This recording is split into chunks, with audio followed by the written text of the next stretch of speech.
Okay, hello everybody. This is the second day of our POLITUR workshop. Mobility is transforming destinations, urban and regional policies, digital regulatory mechanisms, and price prosperity and sustainability. Yesterday we had a very satisfactory first day, the first two sessions. Today we are going to start again. We have our two sessions in the program.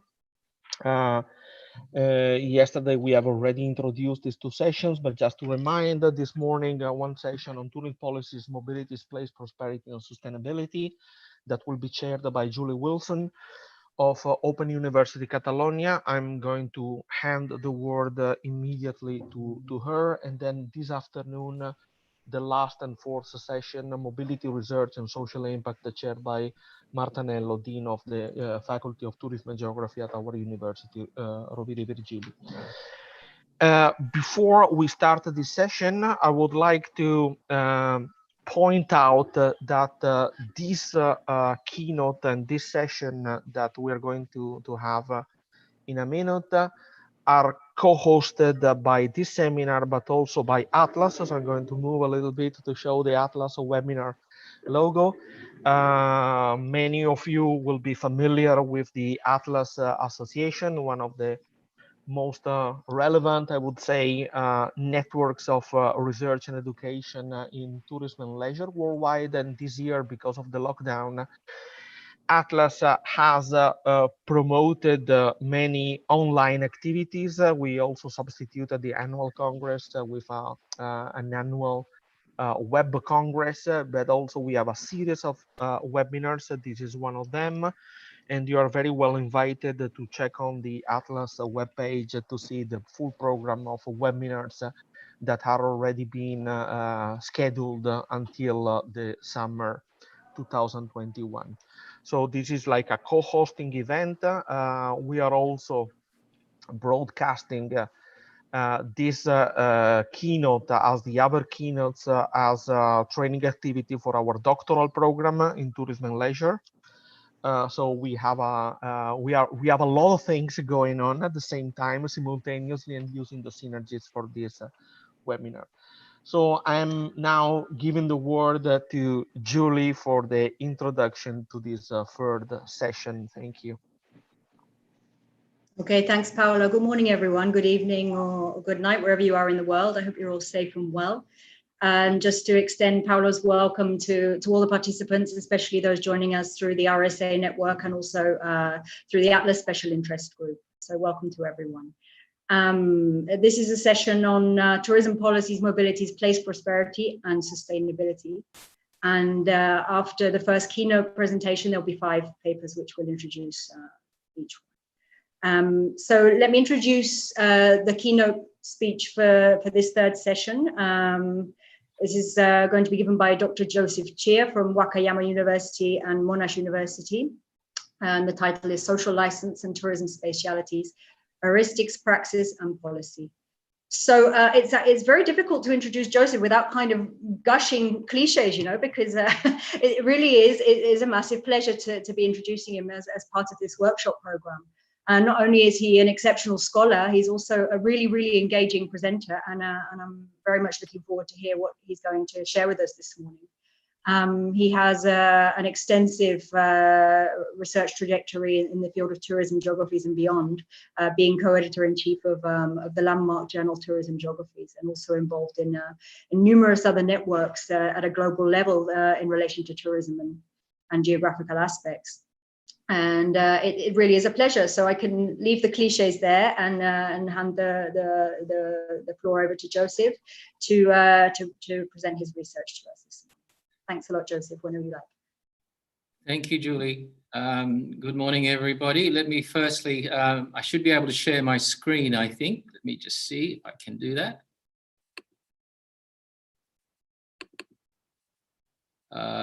Can you see my slides? All right, can you see my slides there, Julie?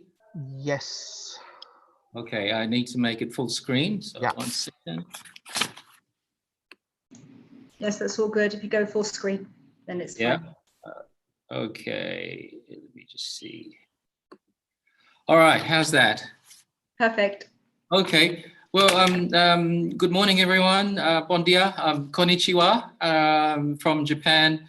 Thank you to everyone who's attended. I see some familiar faces there, Claudio and Ko and others. Good to see your familiar faces there. Firstly, thank you. It's important to say thank you to the conference organizers for inviting me, to Paolo and Salvador, and to Cinta for sending me all of the information that has helped. And thank you, Julie, for that welcome. I will try and live up to your advertising of me. I managed to watch half of yesterday's conference proceedings before I had to go to sleep, and I have to say that I'm very impressed by the depth and quality of research that is coming through. I was very fascinated by some of the work on slum tourism in particular. But my presentation, and I've been thinking about this, I think I was ambitious at the beginning, saying that I would look at the heuristics, praxis, and policy of the topic. I think I might only have time for the heuristics, but I'm happy to answer any questions and happy to engage in a discussion around this later on, if we have time. I promise I will stay within the time constraints. This topic is based on a 3-year research project funded by the Australian Research Council with colleagues at the University of Melbourne. And we examined the nexus between tourism, mobilities, and Aboriginal futures in Central Australia. And I guess in some way, it is really quite relevant to the topic of mobilities transforming destinations, because in some ways, mobilities hasn't really transformed this destination, and I will describe why. And it's also about the prosperity and sustainability angles come into that as well. So in using the term social license, I will refer to it mainly as a heuristic device. The theoretical underpinnings of it, I'll have to get to it another time. I also use the term Aboriginal.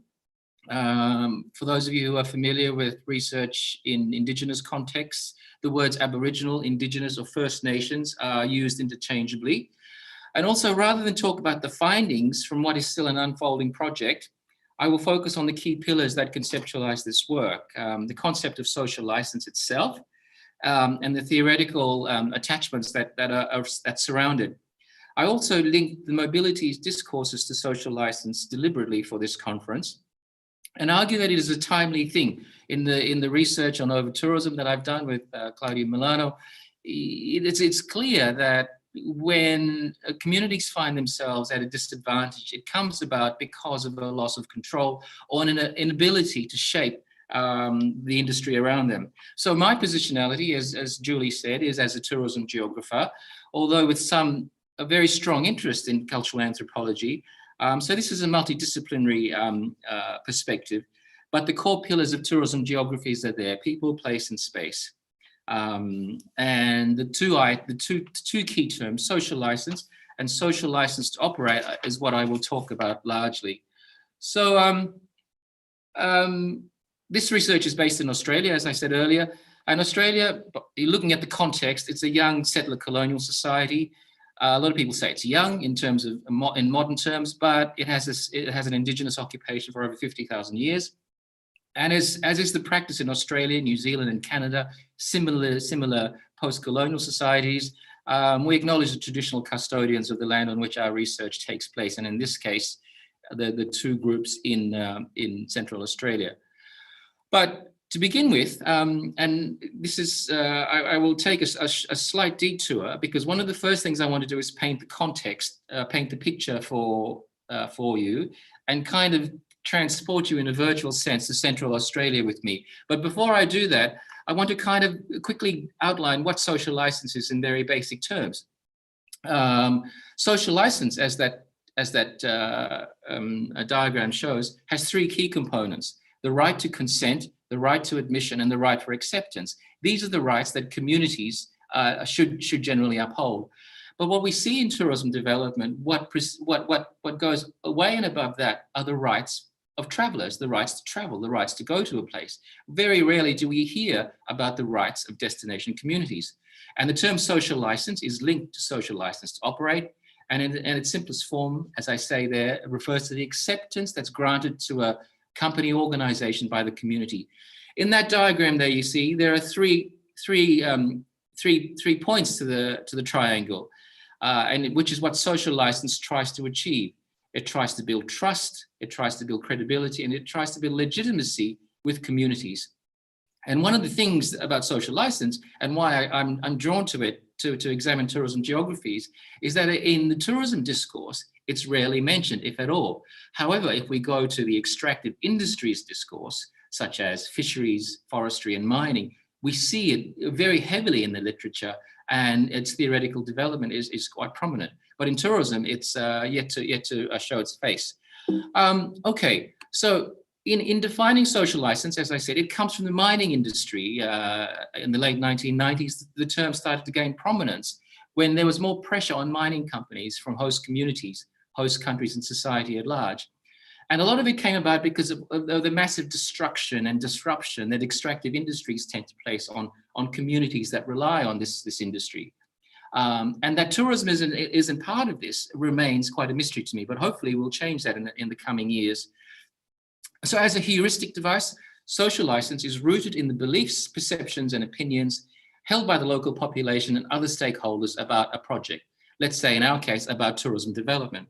A social license is therefore granted by the community. It is tangible unless effort is made to measure the beliefs, opinions, and perceptions. Intangible. It is dynamic and non-permanent because beliefs, opinions, and perceptions change. Just because you have a social license on one occasion doesn't mean it extends on another. And social license has to be continuously earned and maintained. So that being said, giving you a very brief definition of social license, what I want to do is kind of paint the picture why social license is important. We see social license here as part of Patagonia, the adventure travel company's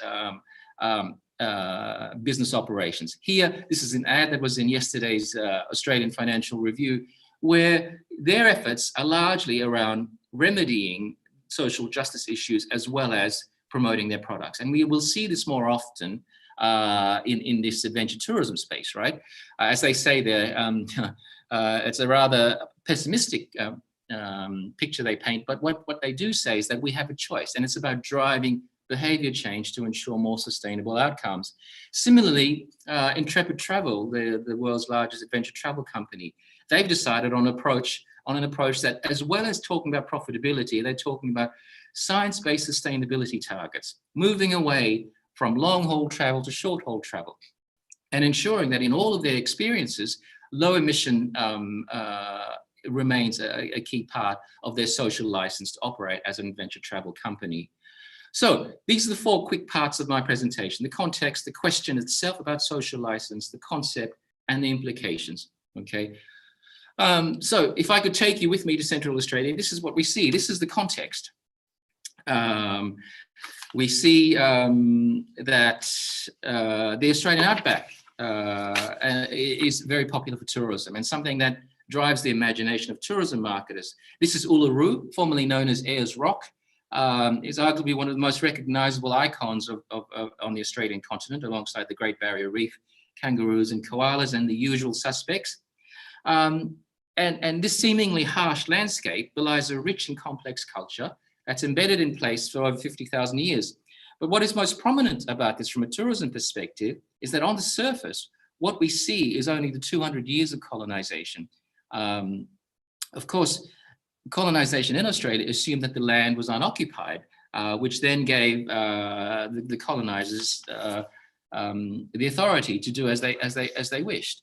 So the historical and political context when it comes to indigenous tourism is under-acknowledged in tourism discourses, and in this case, in practice, is not addressed. And in doing so, it runs the risk of neo-colonial tendencies in tourism practice. And this is why this idea of a social license to practice in tourism is something that I'm developing quite enthusiastically. Indeed, Uluru stands as an exemplar of wider relations with the indigenous past, and not just in Australia, but in Latin America, in Asia, and in Africa as well. And it's an icon of how the past is reconciled or not in the present. And there's a social license angle to that, which I will explain in a minute. The attraction for Uluru, for tourism in general, has been the chance to climb the rock. Here we see, this is 7 a.m. in the morning, tourists starting to climb the rock. And this gives you some idea of the scale of what we're dealing with. Here, further back, we see people doing this. Now,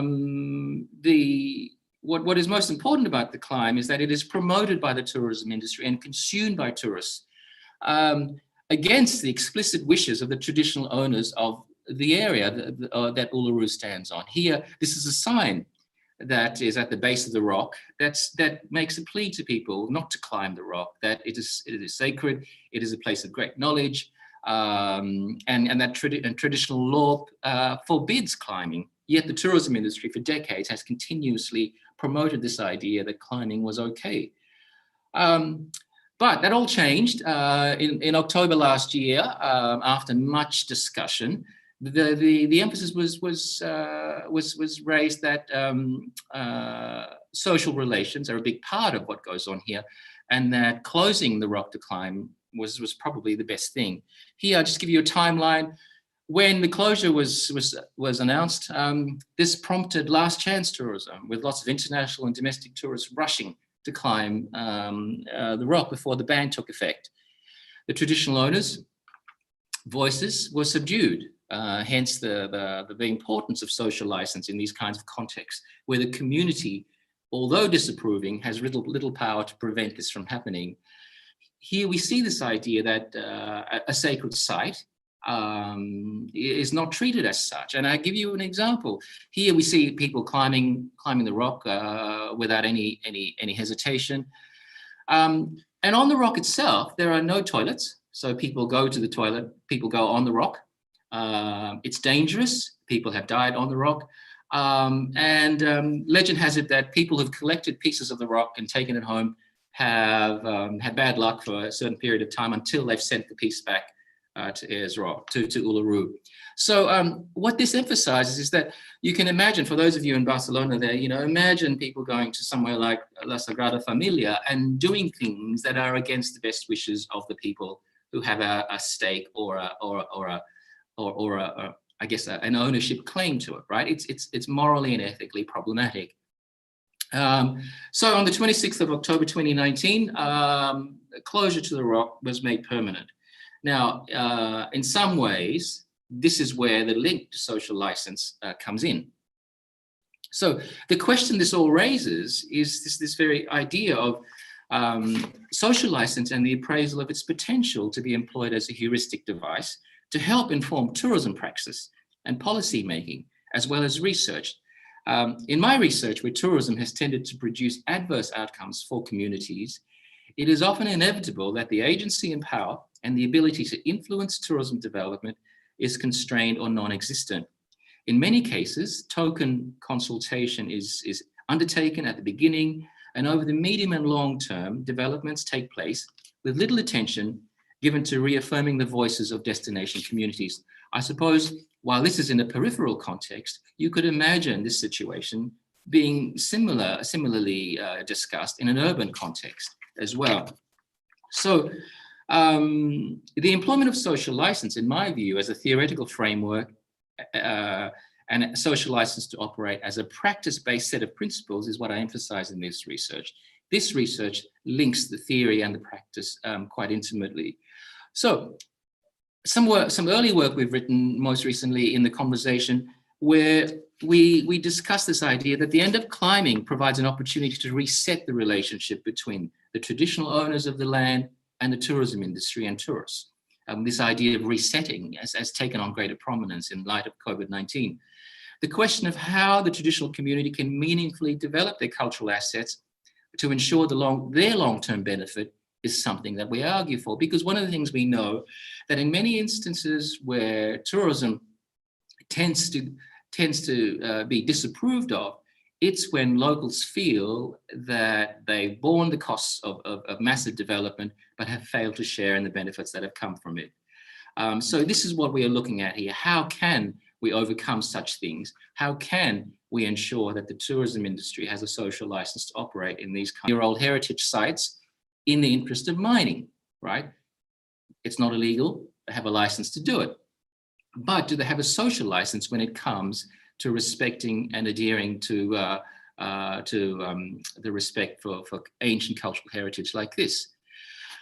Another global miner, BHP, destroying 40 Aboriginal sites in order to expand a mine, raises questions of whether a social license may be able to prevent these kinds of things. And of course, when we talk about extractive industries, I'm sure many of you can think of oil spills, of mines spewing out effluent into neighboring communities downstream, polluting waters and those kinds of things. This is where the idea of a social license to operate comes from. And it raises the question, in tourism, if tourism is an extractive industry and manifests in much the same way as these extractive industries, do we then need to start discussing this issue of a social license to operate? Across the globe, we see this push towards fracking for gas in Australia, in Canada, and the US. And the idea that a social license or not getting a social license to operate can be a costly mistake is something that's gaining greater prominence, right? Because as consumers vote with their wallets and choose companies and experiences in tourism that have a social license or a social conscience, then we might see some behavior change within the industry. Here, the Australian Stock Exchange was pushed to acknowledge social license as part of corporate social responsibility for major industrial companies. Yet the phrase was seen as contentious and that it would create problems for companies in the gaming or gambling industry, the alcohol, tobacco, fast food and mining industries, the very industries that need to have a social license in their operations. Here, this work that we did on overtourism with Claudio Milano and Marina Novelli, what we are talking about when we talk about overtourism is the consequences of temporary and permanent changes to people's lifestyles and amenities, right? So it raises the question, why don't companies like Airbnb, the airlines, and the tourism supply chain have a social license to ensure that the tourism that they're promoting and fostering doesn't work in this way? I write also about the cruise industry, the largest growing segment of international tourism, right? Ultimately, they have to be held accountable. But so far, that's been very, very limited in its application. So in the interest of time, I will come back to the concept, the theoretical framework of social license, right? Because while communities and civil society are eager to see social license in terms of a dynamic, ongoing relationship, the license, in terms of a formal permission linked to specific tasks and events, has to be regulated, right? How do we enforce a social license that is a tacit agreement and not so much law in a sense? Social license, as I said earlier, is usually granted on a site-specific basis. How do we ensure that a company that has operations multinationally in tourism extends the social license across different countries and different localities? The social license theoretically is granted by the community. In other words, extensive consultation should be done with communities, right? And in most cases, it's right to describe the granting entity as a network of stakeholders, or stakeholders, right? Meaning that it's more than just an individual. It's a whole of community approach to ensuring that development is appropriate. So ultimately, social license is maintained by organizations that are responsive to changing community concerns, like Patagonia, like Intrepid Travel. And what we argue is that in social license, society has a powerful ability to tell companies when they are no longer wanted. We see this with social movements, right? After listening and understanding, organizations must act upon what is heard in a sensitive and timely manner. A social license is a license that must be earned every day. But of course, many of you are sitting there saying, but how do we police a social license, right? How do we put it into practice? But so while the social license is intended as a metaphor to encapsulate the values, the activities, and the ideals that companies should operate according to, it isn't a literal licensing as such as a license to drive a car, right? So even metaphors require clear boundaries to make them meaningful. Social license to operate should enforce minimum standards, such as upholding basic human rights, avoiding corruption, working to minimize harm to the environment and the social infrastructure. It should denote fundamental requirements for a social license to operate. So this idea of a social license to operate, as you can imagine, sitting there is an inexact thing. It's a fuzzy thing. It's an intangible thing, which is its major criticism, but it doesn't diminish its significance. It's not a formal bureaucratic tool that's legislated by governments. It is governance via persuasion, is what we refer to it as. In other words, it is governance that appeals to the industry to say it is part of your responsibility to ensure that the values and expectations of communities are upheld. Social license is therefore a normative concept, an ideational tool that diverges from rationalistic approaches to public policy, leading instead to this idea that community values and beliefs should be at the peak of all of the decisions made about tourism and destination mobilities. Here is a very brief pictogram, and I'm nearly finished now, that says that talks about social license. And very often at the early phase of any new development, a social license is gained. But then over time, it tends to fall away in its prominence, right? Once development has taken place, it's very difficult to undo what may be undesirable. So this idea of a social license is a constant cyclical thing of earning and constantly being made to re-emphasize the terms of your social license to operate. So despite the differences, and this has been applied to the sharing economy more recently in the paper that was published last year, and the authors say that despite the differences in context between the sharing economy and the types of land use activities to which social license is predominantly being applied to, that is mining, forestry, and energy, many of the issues that are identified in these extractive industries have parallels in the sharing economy, which then translates to the tourism economy, right? Issues of trust, governance, fairness are all part of the social license to operate in tourism as well. In the end, stakeholders are seen to now demand stronger engagement. You know, the social movements that I referred to earlier, that many of you in Barcelona are obviously familiar with, the push for transparency and accountability that are supposed to underpin a social license in mining should be translated in a tourism mobilities context as well. So what are the implications of all of this, of not having a social license, or having an inadequate social license? I think they're quite obvious. And the question I posed there in a paper earlier this year is, what good will the industry do if it marginalizes communities that are already disadvantaged or undermines the social, cultural, and environmental inheritances that the communities rely on, right? What good is tourism if these very things are undermined? And in tourism, as we know, marginalization is linked to inequity and social justice, and often come from a variety of sources, not always obvious. So the question we raise then is, if tourism is leading to widespread marginalization, then can a social license to operate address some of that? Another question I raised, to what extent can human flourishing influence the demand side of tourism, yet maintain a viable balance between purpose and profitability? And this is what a social license tries to address, a nice equilibrium between purpose and profitability. That's a very good example of what mining does to a landscape and the changes it makes. So addressing social license and maintaining the bottom line in terms of profitability should not be mutually exclusive.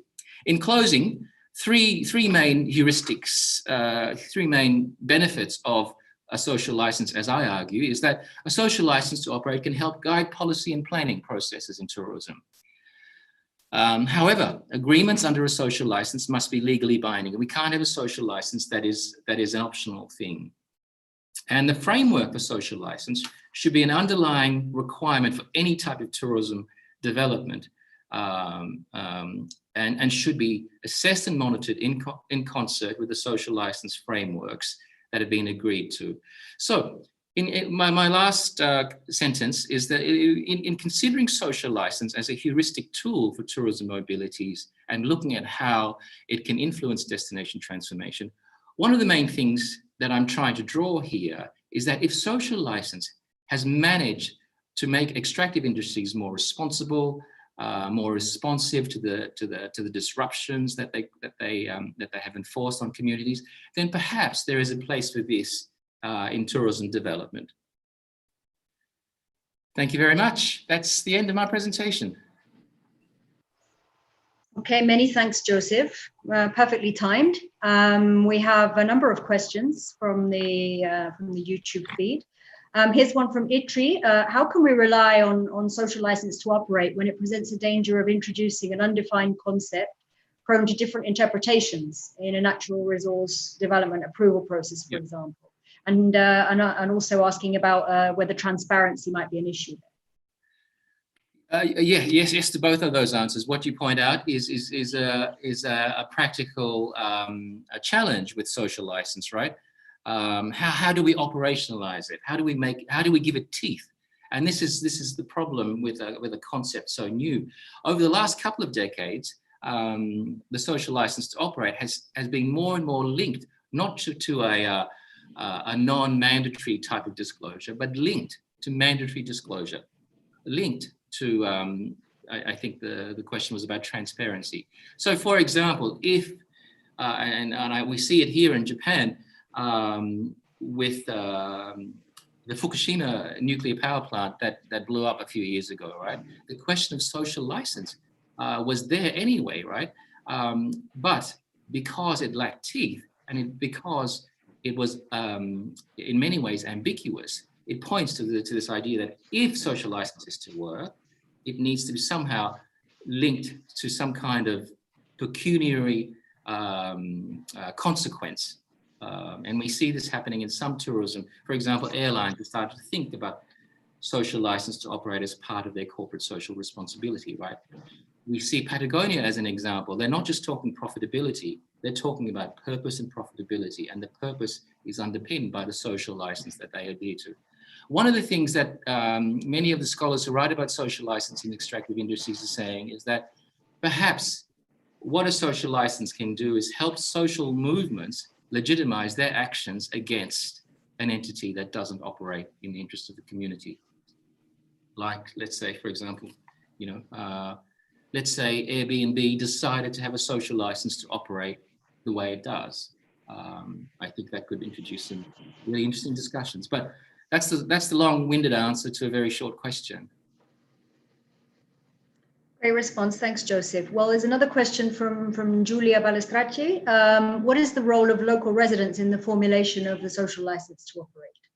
Right. That's a really, really good question, because at the heart of the social license concept is this idea of community agency and community voice. But for those of us who've studied and examined community-based tourism very closely, community-based tourism is problematic, right? It doesn't always work because there is this kind of assumption that there is a homogenous community that is up for this. For example, if we talk about mining in Australia, we might have two traditional landowning groups who overlap a mining lease. One may say, yes, we would love to have this mine. The other will say, no, we don't want to have this mine at all. So definitely being able to have a consensus amongst all stakeholders, and this is, addresses issues of stakeholder cohesion that we see in tourism research. So definitely, it's at the heart of this, right? But how do we get a consensus from the community as a whole is something. Certainly, if we're talking about small communities, for example, in the case in the research project that I presented at the very beginning, in Uluru, there's one landowning community, so it was very easy to do that. Let's say we try to do this in the Amazonas, where there are different tribes with different kind of priorities. That's when it becomes challenging. Okay, thank you very much. That's a great segue into my presentation later.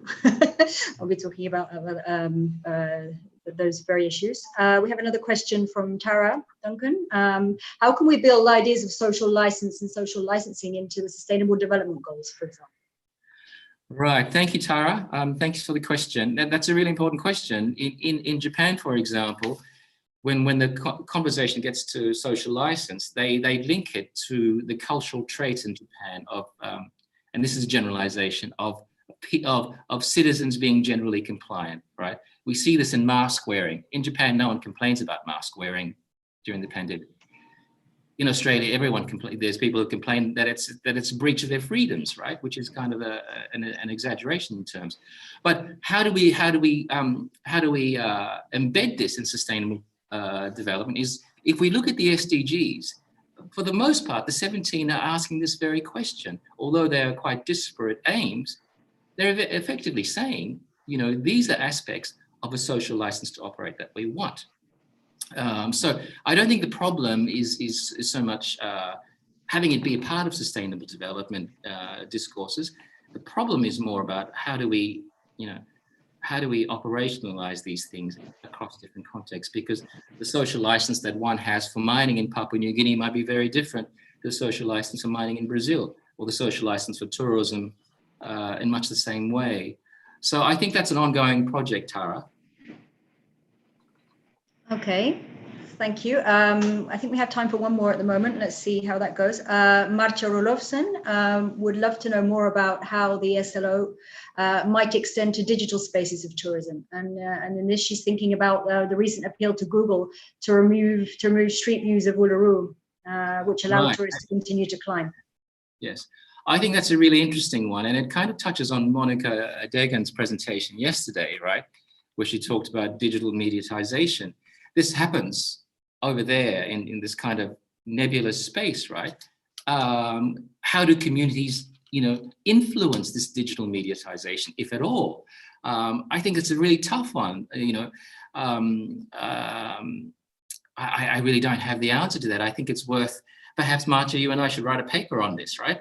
Because, and this is smart tourism, and this is the question I asked Monica yesterday.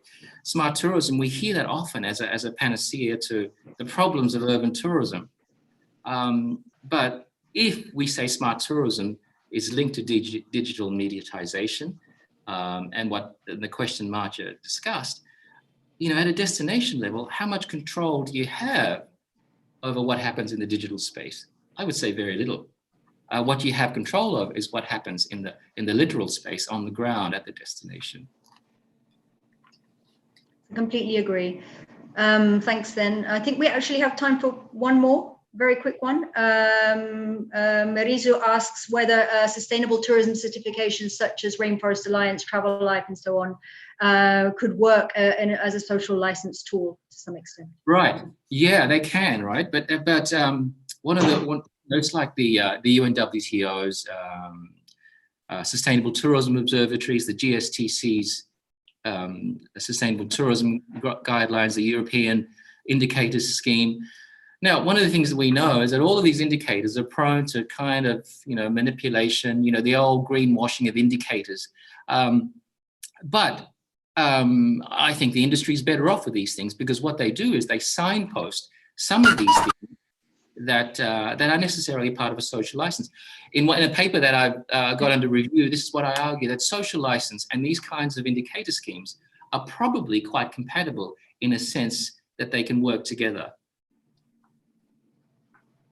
Okay, well, thank you very much. A fantastic presentation and great range of questions as well. There are a few more, but I think those are here in the Zoom chat, and Josie, perhaps you can no problems. Yes. Those and discuss those possibly by mail at another point. Yep.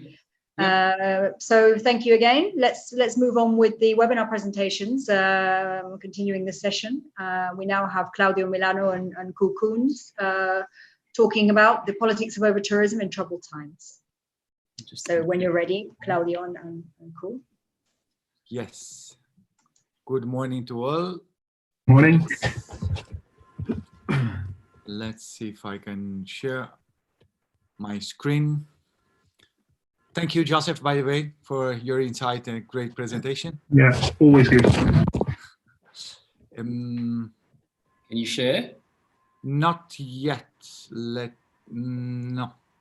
Okay. Because you are sharing your screen. I've stopped sharing. Yeah. Now I will be able. Okay. Great. Perfect. So. Good morning to all. Thank you very much for giving all us the opportunity to be here and discuss about those topics and issues. Thanks to Salvador, Paolo, to organize the event. And today we are gonna share with Ko some some reflection and some of our work on the politics of overtourism. We have discussed so far also with other colleagues how major is the discussion on and the analytic discussion on overtourism. We all know now, after a couple of years talking about overtourism with a lot of publication, how about symptoms, causes. So we are now together with Ko and other colleagues, Joseph and Paolo, discussing, you know, like which is the next step of our conversation. So today I will start with this sentence. Now, where were we with this question mark? And then together with Ko, we will address you know, how to set the research agenda in the next future. So where were we? We have seen an enormous production on overtourism in the last couple of years, addressing from different perspectives the causes, symptoms, and from an analytic point of view, which were the overtourism related issue in different contexts, together with reports, and of course here Ko. Yes, with other Dutch colleagues, he works so much hand by hand with the WTO, having a kind of institutional and to work on an institutional point of view as well. I have been engaged also with the European Parliament with another report.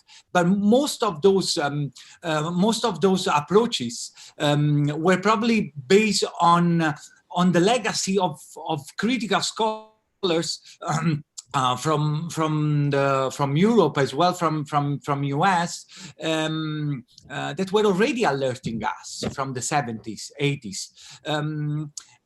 Saying that there is nothing really new on the analytic perspective and the analytic analysis on overtourism symptoms and causes,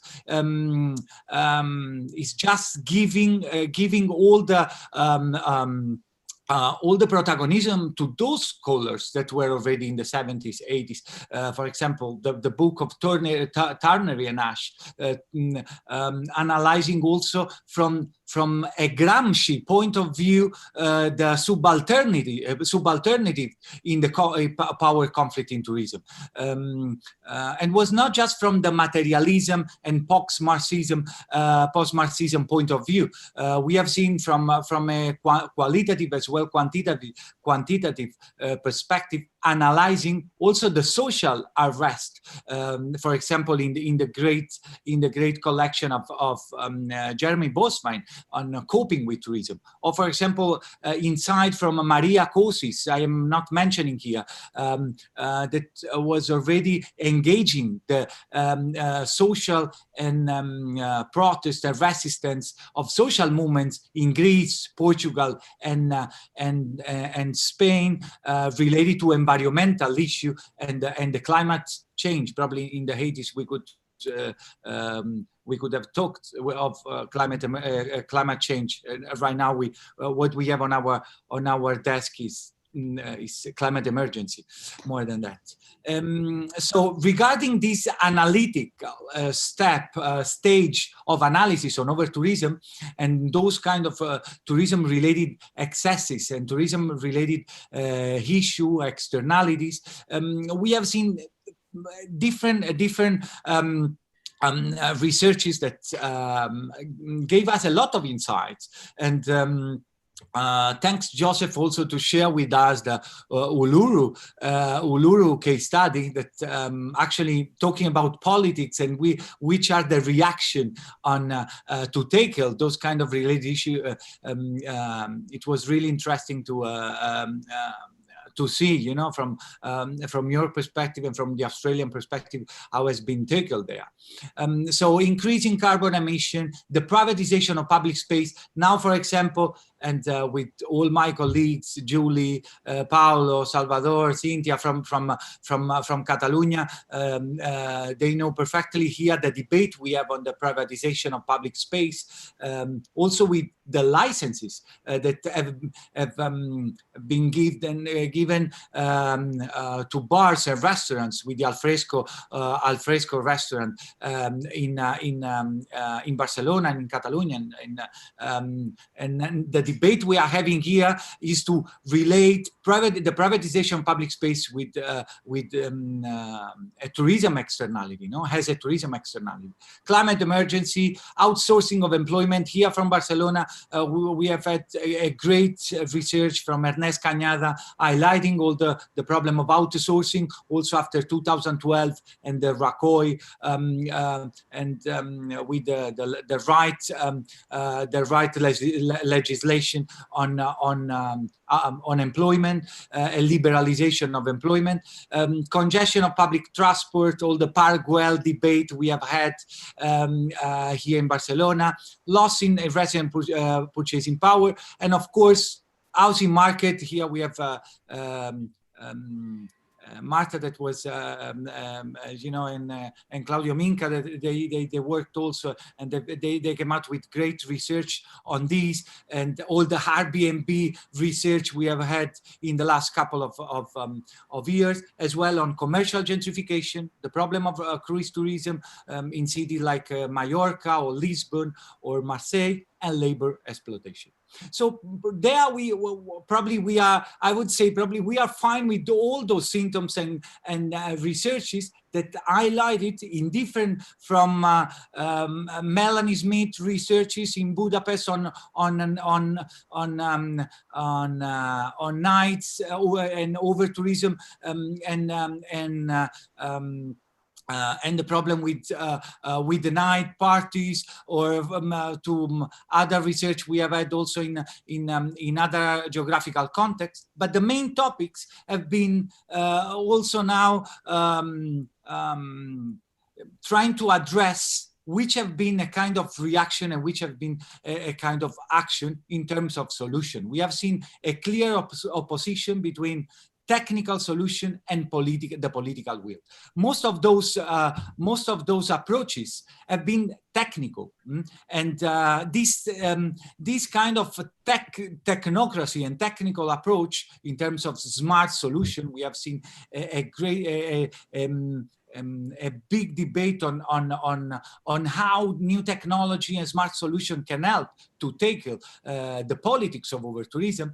At some point, we have seen also a depolitization of the tourism governance and from a tourism approach.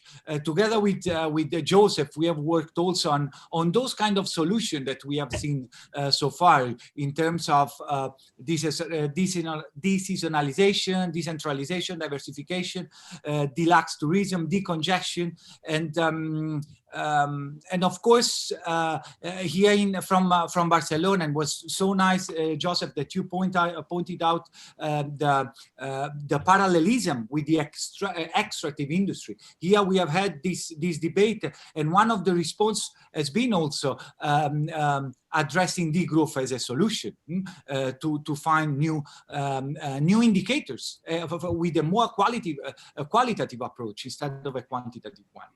So of course, planning has been that should be the base of what tourism development has not always been at the base. At the base, we have seen promotion and promoting attraction instead of planning product and services in tourism. And of course, the monitoring through, and now I will give the words to Ko, on strategic master plan. We have seen a great and a really good job in Barcelona in terms of master plan, and of course those tools and master plans can still give a great contribution to a more inclusive and to foster dynamic, participatory dynamic of tourism governance. So of course, politics should be something that we need to address. We need to address the politics of overtourism because we are now on a major stage of this analysis. And now let me give the floor to my colleague Ko. Just let me know when you want me to. I'll do the classic next slide, please. Yeah, so now is the time to set the research agenda, because of course, hopefully the pandemic seems to be coming to an end, if loads of ifs there. But at least there's hope now that we will be able to start traveling again in the future if there is a vaccine. But that does mean that there's a new reality now, and that also brings new disputes and new externalities that come out of these times of crisis. And I think it's important also to now realize what they are and to understand them and take action on them now before the machine starts rolling again, so to speak. Yes, Claudio, next slide, please. And some of the issues that we found, that really have come out during the overtourism debate, but also afterwards, during this crisis. The pandemic really shown how tourism employment is such a precarious business, and lots of temporary jobs, 0-hour contracts. And this is not just the hospitality industry. It's also a lot of small businesses, small tour operators in cities who are now at the verge of being bankrupt, are not certain what they're going to do. And it's not certain that they will survive. So this has shown that tourism employment really is an incredibly uncertain future that cannot be taken for granted. And that comes on top of all the issues that were already recognized of poor pay and other working conditions that are there. It's recently Andreas Walmsley and Claudia and myself, a bit of self-promotion here, wrote an article on tourism employment in the context of overtourism, and we discussed these things a little bit further there. But I think these issues have only been increased in this pandemic. Next slide, please. Another issue, tourism and real estate. What will happen to our cities post the pandemic? There's a lot of talk within all tourism cities now, like how are we going to deal with short-term rentals? But of course, the underlying issue here is the real estate market, and how the real estate market changes because of this pandemic will severely impact on the potential for short-term rentals. Will prices keep on rising? Will prices go down? Will people not want to move to cities anymore? We see in the Netherlands, at least, that the pressure on the Amsterdam housing market has decreased a tiny bit. I mean, it was completely over the top, and it's still over the top, but not so much.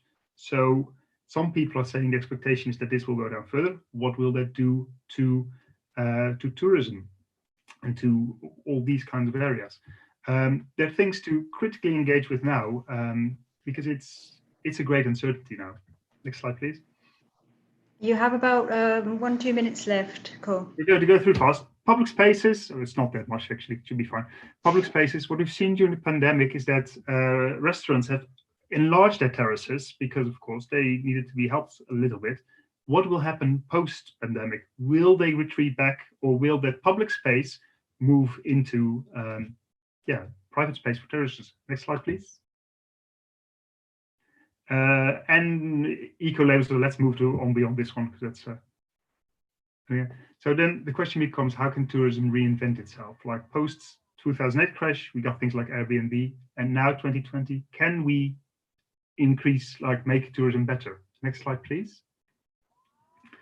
You hear all these things, and what is interesting, on the left, you see the Tourism Collab. It's one of the few organizations that actually are trying to demystify all these buzzwords that we're now hearing: smart cities, transformation, participation, co-design. They're all buzzwords, and what will we do with them? And at this point in time, there's relatively little work going on that really actively works towards that. So we see this is a prime thing if we want to deal with the politics. This is also a political debate. Vague terms are politics. It depoliticizes. Next slide, please. but there are things going on that are interesting. Like in Barcelona, from exclusiveness to inclusiveness, there's a little sign in the middle that says this has been paid for with tourism funding, like tourism taxes. And that addresses one of the key issues that the industry often has, in that they're not certain what happens to their taxes.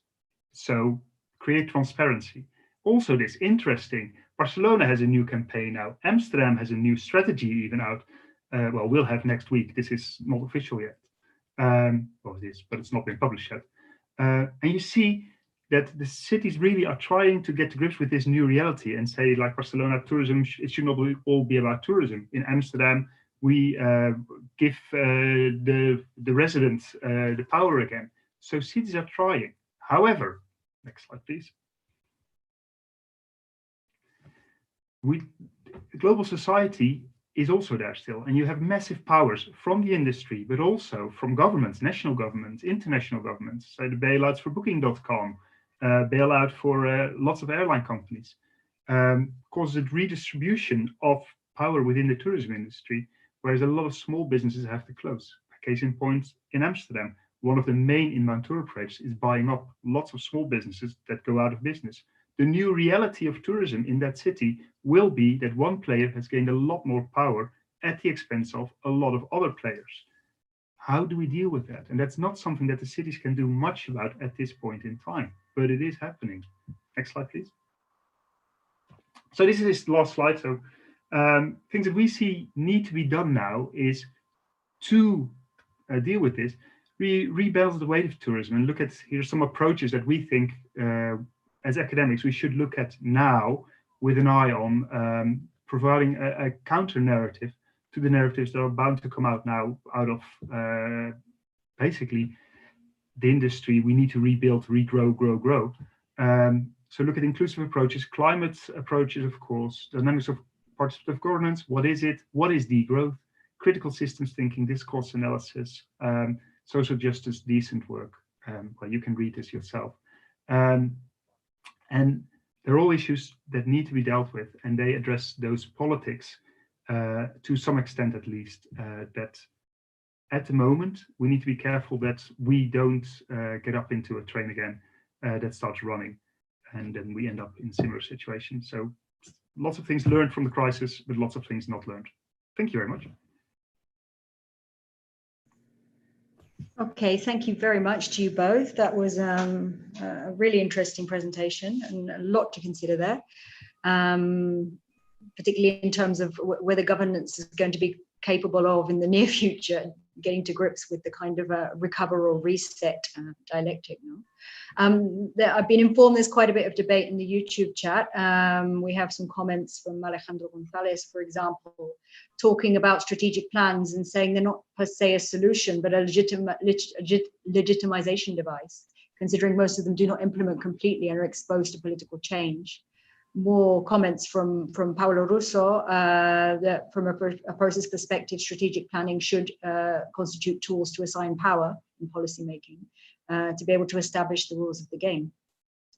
I don't know what you think about those comments. On the other hand, we have a question, sorry, how the 6D solution will be applied in destinations where economic development prevails versus sustainable development, for example, in the Galapagos Islands. So there's a mix of comments and questions there. I don't know whether you'd like to make a more general response. Well, I can start addressing the first question. Thank you so much for the question and to foster the debate, because of course it's an open debate. We have seen so far talking about the need of diversifying our economy and don't being so dependent on tourism. So on this perspective, of course, strategic plan is a way to legitimize power rules and approach without being a kind of inclusive. But on the other hand, could be a tool, and we need to see the strategic plan as a tool where we can foster participatory dynamic of governance. Now the question is how we do it, how we can how can we politicize also ourselves, our collectives, our association, our neighborhood association? So on one hand, I do believe that they can be a tool to have a more open discussion and debate. But on the other hand, of course, there is the dark side of those strategic master plans, and the danger could be legitimized. The strategic plan of Barcelona at some point fostered this discussion with the Tourism and City Council Board. Of course, it's not enough. It's not enough, but we need to work on this basis. We have a lot of tourist cities and major destinations that they don't even have a strategic master plan. So it could be a good base to start the debate. Okay, thank you. And a very quick one for Ko. Do you think that destinations like Barcelona or Amsterdam will take advantage of this pandemic to reconvert their models and not make the same mistakes as before? I'm certain they'll try, but then again, the problem is, of course, who is the city of Barcelona, who is the city of Amsterdam? There's just so many different stakeholders there who are all trying to probably change the situation and in their individual perspectives, all in the best way. However, there's all kinds of different approaches coming up already that at least I can see. And that brings the danger of chaos and thus continuing on from what is there now. Find it difficult to really talk about Barcelona that much. What I can see in Amsterdam is that the city is trying to get to grips with it and has done lots of consultation. They're one of the first cities, I think, that have a plan. The one that I described before, post-pandemic, how are we going to do it? But what is interesting there is that it's still very little steps. And one of the main things, practical things that came out was like, we need to have more MICE tourism and less ALCO tourism, so to speak. But that's not going to win you the war, is it? So there are small steps in there, but I fear that we're going to do too little in both these cities, also because they are still heavily dependent on tourism and have always been for the past 10 years, and that doesn't really change. Like there's some sort of a setback now, but there's no other alternatives at the moment. There's a need to diversify, and unless you get the diversification, so this is not a tourism problem, this is basically a diversification of the city economy's problem. Unless we address that issue, I don't see many things changing, even though lots of people are trying. Sorry, is that too long an answer? That's fine. Thank you for that answer. Thanks to you both. Let's move on to the next presentation. We have Adelos from Liverpool John Moores University, who will continue with the theme of overtourism, talking about dystopias and utopias towards a new urban agenda. So when you're ready, you can share your screen. Good afternoon, or good morning, rather. Good morning. Let me just find the presentation, sorry. There we go. Okay, can you see the screen? Yes. Excellent. If you put it into a full screen presentation, yes, I am. That would be great. Okay, so, oops, sorry. I'll follow up with a discussion on overtourism, utopias and dystopias, and towards a new urban agenda. I suppose the question, as raised by the two speakers earlier, is also to do with overtourism, but also the impacts of tourism in general. So today, for instance, we're also looking at undertourism and what that means for destinations. So basically, what we're looking at with this research on Dubrovnik, that I need to say that it was part of an urban laboratory which took place back in 2017. The title of the workshop was different groups, mostly of architects and urban planners, and we looked at the city of Dubrovnik because of the huge issue of overtourism. At the time, this was what it looked like. The pillar was jammed by tourists that couldn't go in or out. So that was a representation of the huge impact that tourism had.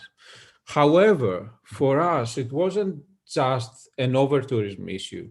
It was generally an issue of tourism as monoculture. It was very important to see the impact that a monoculture had on the economy, but also society of Dubrovnik. So this is basically talking about over-reliance on one economic activity. When we started looking at Dubrovnik, what we aimed to do was to analyze the city. And in order to do that, we needed to look at both spatial and social continuity. So we tried to utilize two methods. We brought together tourism research, and that's my background, and my colleagues' architectural and design background. So we used a rapid ethnography, which meant that we went into the field and we talked to different groups, and we also used research by design. Research by design is a method that allows us to be experimental, and hence the utopia aspect, if you will. So what we were doing was drawing on paper our interventions and try to play out scenarios about how those would impact on the city and its population. Before I go on with that, I'd like to talk a bit about the city, because for us it was very interesting to look at these divisions. And like we had in the previous presentation, there was a talk about precarity and the nature of the hospitality industry, and that was something that came up a lot in our research as well. So what we attempted to do was, first of all, to look at the city spatially. So one of the issues was the movement of people from the port and all those cruise ships, which at times were populating the whole port, to the old city. So what we've got is one axis going straight from the port into the city and back with no other interaction with the rest of the city. And those were the cruise tourists. Then what we're looking at was where tourism resorts have been located historically. That was another interesting thing for us, because tourism has a very long history in Dubrovnik and ex-Yugoslavia in general. So that gave us an idea of where the hotspots of tourism were. Of course, the most important one was the old city, sorry. So from that, what we realized is that there was no integration of the workers with the city, except for them serving the tourists in that sense. So the workers were kind of isolated and pushed out of the city because of the increased prices as well. So they were not really part of the city. Now, that created certain divisions within the city of Dubrovnik, where you've got, for us, the analogy was with a hotel. So you have your back of the house, which you've got your hospitality workers there. Then you've got the mixed rooms, which is a shared kind of space, but mostly populated by tourists. And then you've got your exclusive rooms, which were the resorts, which were exclusively tourist places or spaces. So what we were looking at was, okay, what tools do we have, or what stories do we have when it comes to tourism development? We could have gone back to looking at planning in general and mass tourism and so on, or we could have been looking at sustainable tourism, etc. However, these discourses were for us quite limited, and in the sense that the discourse on sustainability, for instance, even though it offers some, not explanations, but rather directions to go, it is quite within the mainstream established political discourse of economic development that should take into consideration the environment and its people. So we went back to look at how did they do things in the ex-Yugoslavia. And for us, what we did was something which was a bit unorthodox. Rather than looking at the city and then seeing how these would be applied in smaller kind of areas like the resorts, we went first to the resorts and we looked at how was the resort developed and then applied these principles to the city. Now, the important thing was that we looked at the main difference for us was that but even back in the 70s and 80s, it was an approach that looked at integrated planning rather than capitalist deregulation. So a maturing of theory, concepts and techniques of planning and development, as well as refinement of the ideas of the agencies and of the technical personnel involved. From regional and project development thinking, Yugoslavia and essentially Croatia moved towards integrated planning, which combined conservation management with social and economic development aims. In that sense, what we were aiming to do is develop a more practical understanding, but also practical analysis and intervention when it came to an urban planning. So the guiding principles then of ex-Yugoslavia resorts, as we saw them, were one, economic integration, where the resources were not individual resources of stakeholders, but rather we were looking at social actors and we were looking at collective interests of the community. So that then also included shared spaces and inclusion of different social actors, including both tourists and locals. And this was very interesting for us, and it was this interaction rather than segregation between the two. Then an important aspect is this continuity and gradient of space. So we're moving from the public to the more private space, whereas at the same time there's a continuity where there's a flow of people moving in those spaces. The other interesting thing was that there was a respect and maintenance of access to the sea. So it was interesting that even today, and this is in relation to social continuity, if you will, or historical continuity of discourses. So something that has stayed with the Croatian policy is that you still have access to the sea no matter what.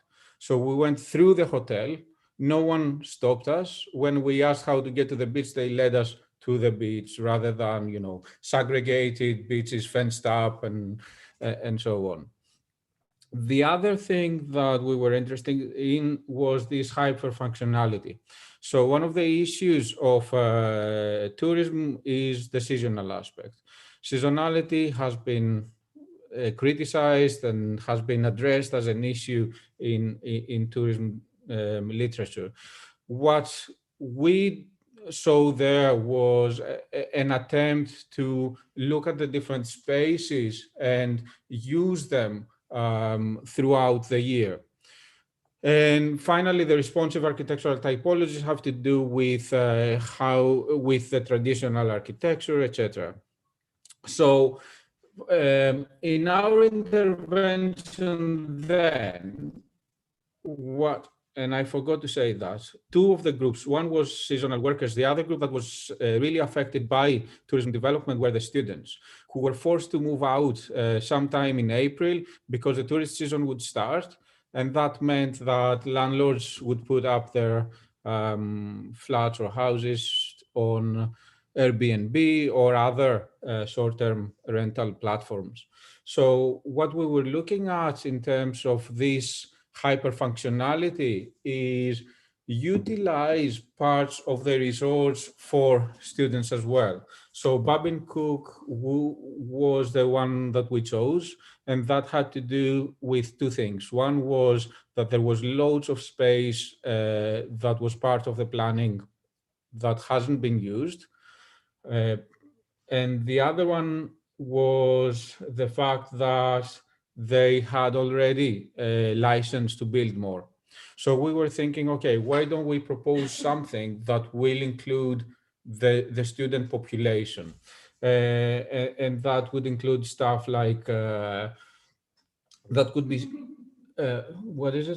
sports facilities, lecture halls, accommodation for students, etc. Now, then we went back to the idea of urban armature. And the urban armature here means that we're looking both at space as well as meaning. And we kind of looked at what do we need to do in terms of this continuity of space within Dubrovnik, and looking at social inclusion and economic integration. So I'm not going to spend a lot of time on the armature. The main thing that I'd like to say here is that we tried to look at ideas on how this space could be integrated and could be used in a shared way, both by tourists and locals. So in a way, what we do is we reclaim tourist spaces for locals, and at the same time, we opened up some of the local spaces to be shared, used by locals and tourists. So this then was basically what we're looking at, an idea that takes us from the dystopia of overtourism, looking at the socialist utopias, and then propose some interventions. So for us, the interventions were focused on one hand on Babin Cook Resort, and we proposed a resort university complex, where then we looked at the urban armature in the sense of linking the whole city and creating this sense of continuity, avoiding some of the traffic problems that they've got, etc. Then when it came to time, what was important was to avoid this seasonality and utilize the city all year round for the users that needed it, including, of course, students, residents, hospitality workers, etc. When it came to space, it was important to look at public spaces. And this is a discourse that I'm happy to see that comes up today as well, especially with the pandemic, and how spaces and public spaces have been used more and more as opposed to commercialized spaces, which are now closed. So this is a discussion that we should be having as well. So Okay, 1 minute to go. yes, I'm almost there. So thank you. So then when we're looking at functionalities, this idea of being multifunctional, looking at both resorts and university, tourists and students, community coexistence, and so on. Everyone has access to the beach, continuity of movement throughout the city by all users, and finally, tourists, residents, workers, and going back to the idea of planning. So it's not just about being participatory, but it's about developing a narrative and developing a plan that will be inclusive for groups that have been excluded and their voices have been excluded from planning. So I'll stop here. Thank you very much. Okay, thank you very much for that. We're a little bit tight for time, so I'll go straight to one of the questions that's come through from ITRI. Did Yugoslavia have any ecotourism policies in this sense? At the moment, Croatian islands such as Cres and Losinj, I don't know if I'm pronouncing that correctly, face water scarcity issues due to over-tourism, and there is a blue water print. Did Yugoslavia, sorry, there were, at different stages of Yugoslavia, there were quite a few plans. So there were 3 planning stages that were centrally planned during the Yugoslavian years. Babin Cook was, I think it was part of Plan 2, if I'm right. And back then, what was interesting was the fact that it wasn't kind of segregated, but what they were trying to do was to generate money for the community. So the community was actively involved and they were the owners of the resorts, not just working there, as opposed to capitalist understandings of development where you've got your investors, etc., and then the community will just have the hospitality jobs there.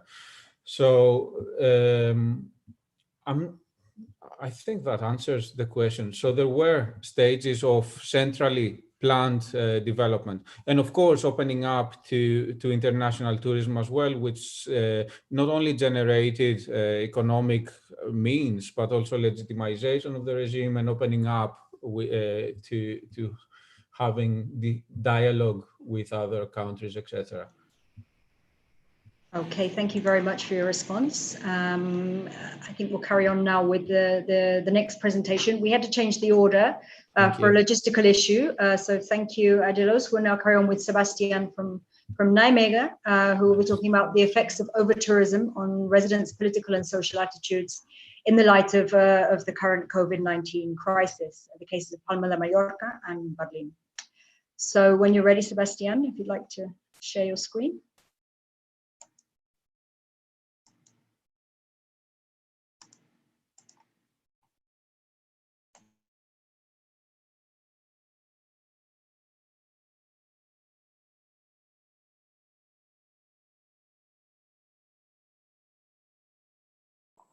Do you have your microphone? Oh, yes. Okay. So thank you very much for the introduction, Julie. Good morning, buenos dias, y buenos tardes a todos y todas. Good morning, good afternoon. Could you share your whole screen? Sorry, Sebastian. Could you go to presentation mode? Is that better? Yeah, muchas gracias. Okay. Okay. Yeah, thank you very much for the introduction. My name is Sebastian Amrhein. I'm a PhD candidate at Radboud University in Nijmegen. And yeah, that leads me also to 2 remarks or apologies before I start with my presentation. The first one is that I won't be able to present any research findings yet, because the presentation is based on my PhD project and on my literature review. But yeah, anyway, I hope you find my idea and my approach interesting. And yeah, I appreciate comments and feedback from the audience to that. And the second is that I changed the title of my presentation or of my project slightly, because yeah, that's also due to because it is my PhD project. I'm still working on it, so it's not 100% fixed. Well, yeah, thanks for having me. I will start with my presentation now, and with my topic, over-tourism, degrowth and transformative learning of residents. I call it Towards a Framework, because as I mentioned, I'm still kind of working on it. Yeah, to give you a brief overview of the contents of my project, basically, yeah, it includes only over-tourism and the effects on residents, which actually is nothing really novel. But as you can see here, besides the arrow, I'm not focusing merely on the attitudes towards tourism, but I want to go deeper to investigate the socio-political attitudes, worldviews, and behavior of residents. Yeah, on the next slides, I will explain in detail, my idea more in detail.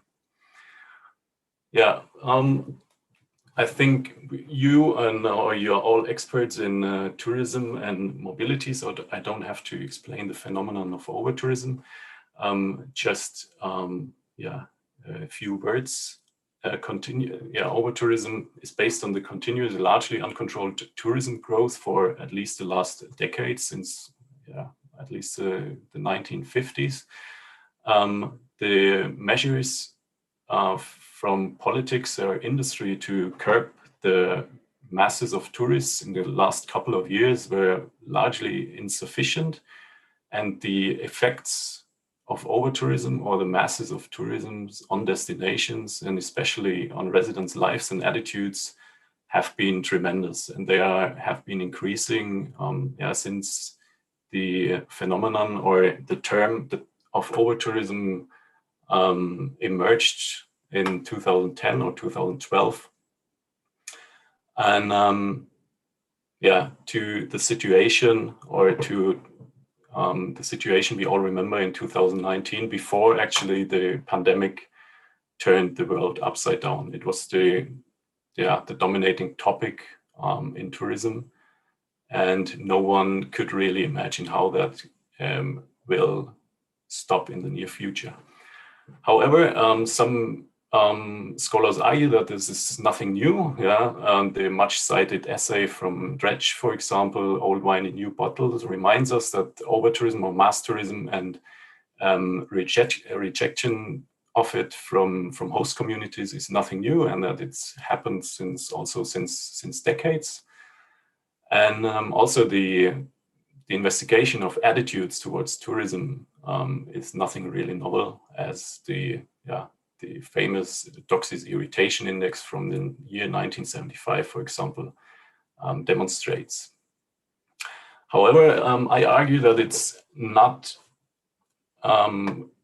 entirely old wine in new bottles, but maybe a message in a bottle, and a message which is, or a bottle which is opened, and a message which is read and understood by more and more people and residents in destinations. I will get back to that later on the next slide to explain it, what I mean with that metaphor.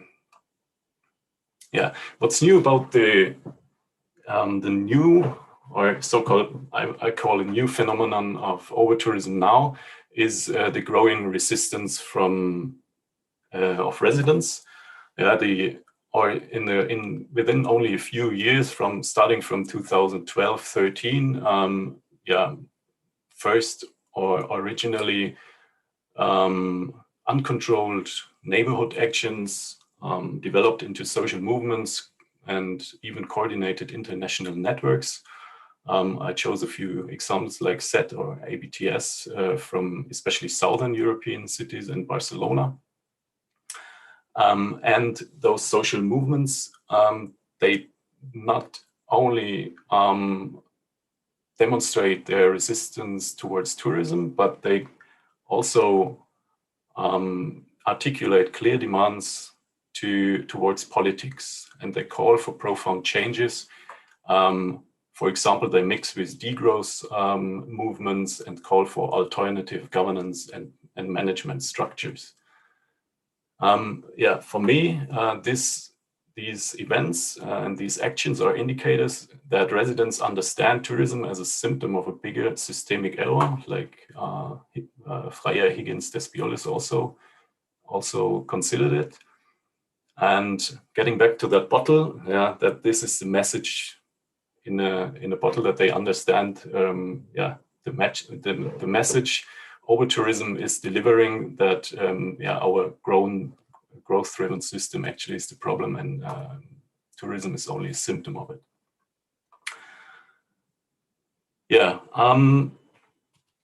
Let me explain why those demands are so remarkable by having a closer look at the concept of degrowth. For example, degrowth is a progressive concept which aims a radical socio-ecological transformation and an end of our belief in endless growth. It requires profound changes of our custom life world and resistance against neoliberal and patriarchal structures many of us are benefiting from. And it needs to be applied holistically, which means it cannot only be applied on tourism or the tourism industry, but needs a restructure of our whole economic or societal system. Social movements articulate those demands, and also mix with movements the calling or demanding for degrowth. And also among tourism scholars, tourism and degrowth are discussed in the meanwhile.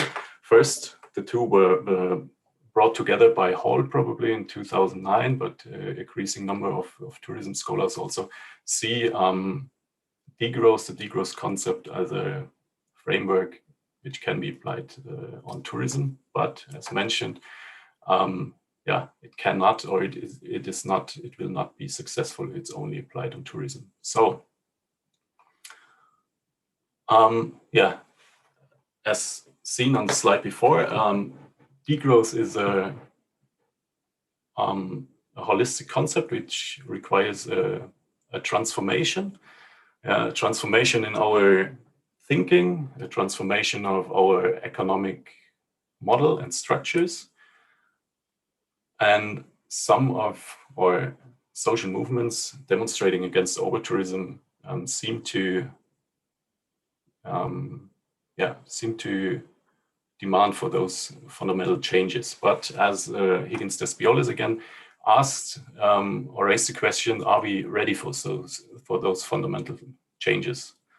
Dodds and Butler, for example, can be interpreted as quite optimistic when saying that overtourism has the power to influence decision makers and change the state of affairs.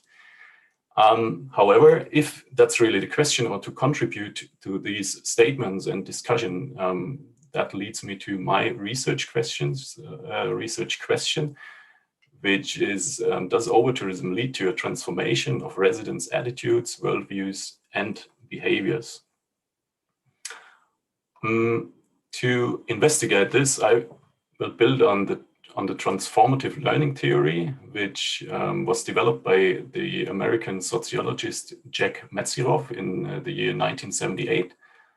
It describes the learning process of adults, and it, according to Metzgerov, it leads to personal transformations, which are initiated by a disorienting dilemma, which can be once in a lifetime event, but also a longer process. A process like the experience, or that's what I argue, the experience of overtourism or mass tourism over a longer period of time, which at the end, Metzgerov describes this as nine steps which each individual has to go through.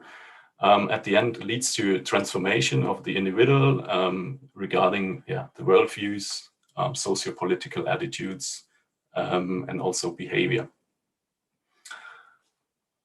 This theory has been applied in the context of tourism quite often, but mainly to examine the transformative effects on tourists.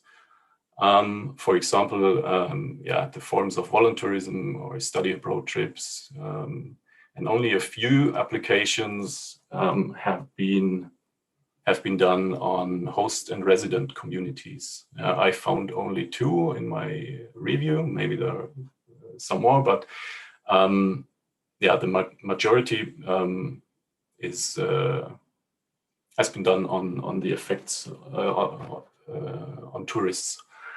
But as some scholars again argue, the transformative effects of tourism on hosts and host communities are more extensive than for tourists themselves. So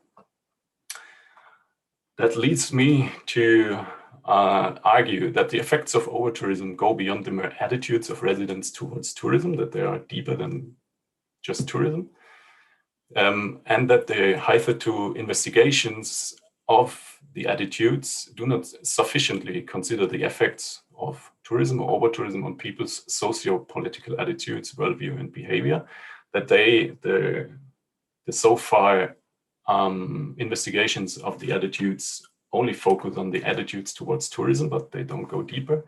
And I argue that Metzeroff's transformative learning theory provides a framework to understand and display the transformative effects of overtourism, if any. Yeah, if there are any to find, I found these transformative learning theory appropriate to investigate and to display them. Okay, yeah, coming to an end. As mentioned at the beginning, I would be very happy and appreciate very much your feedback and comments on my idea. Yeah, 3 questions I articulated, which were really interesting, or I'm dealing with at the moment at the point of developing my PhD project, are the general opinion of the audience and the experts in these fields of overtourism. Yeah, the effects of COVID-19, because that's a big issue. I'm not yet sure how to deal with that.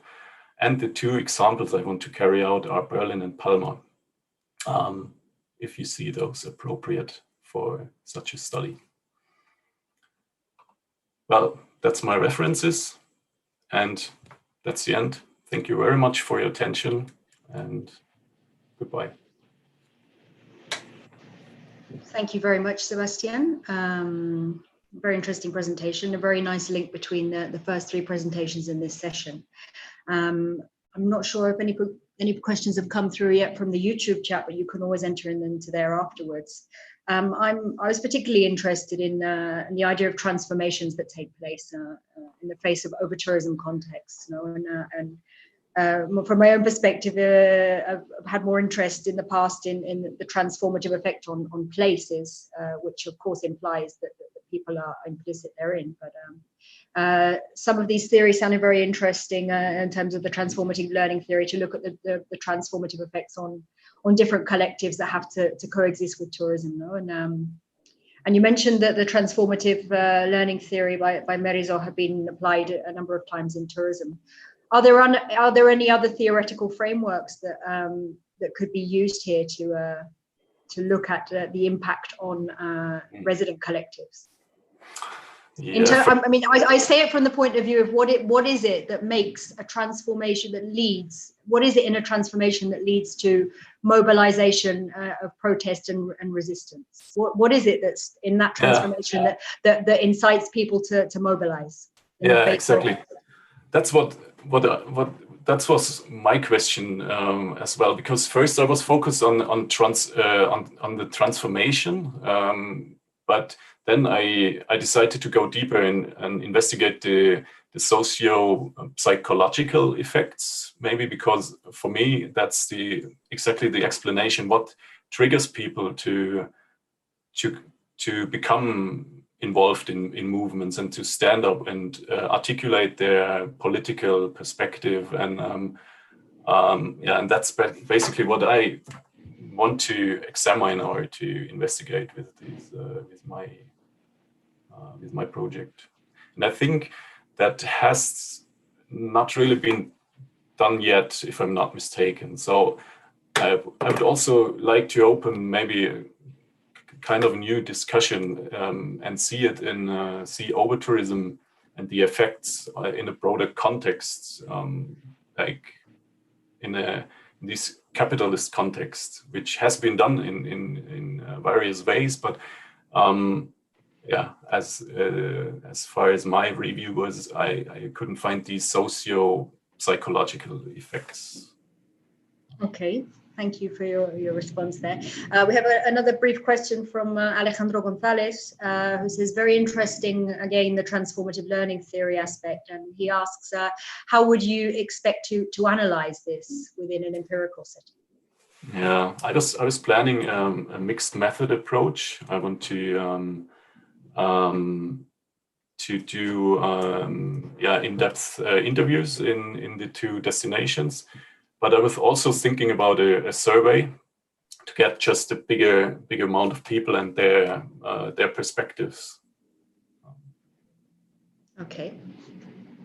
Well, we'll leave it there for the moment. You can always connect with the conversation that's ongoing in the YouTube chat window as well, if there are any other questions for you. Thanks very much again. Let's move on to the next presentation from Paolo Russo, Elsa Soro, and Alessandro Scarnato, who'll be talking about tourism discourses in Barcelona and how they shift and whether another tourism is possible in this context. So when you're ready, Paolo, Elsa, and Alessandro.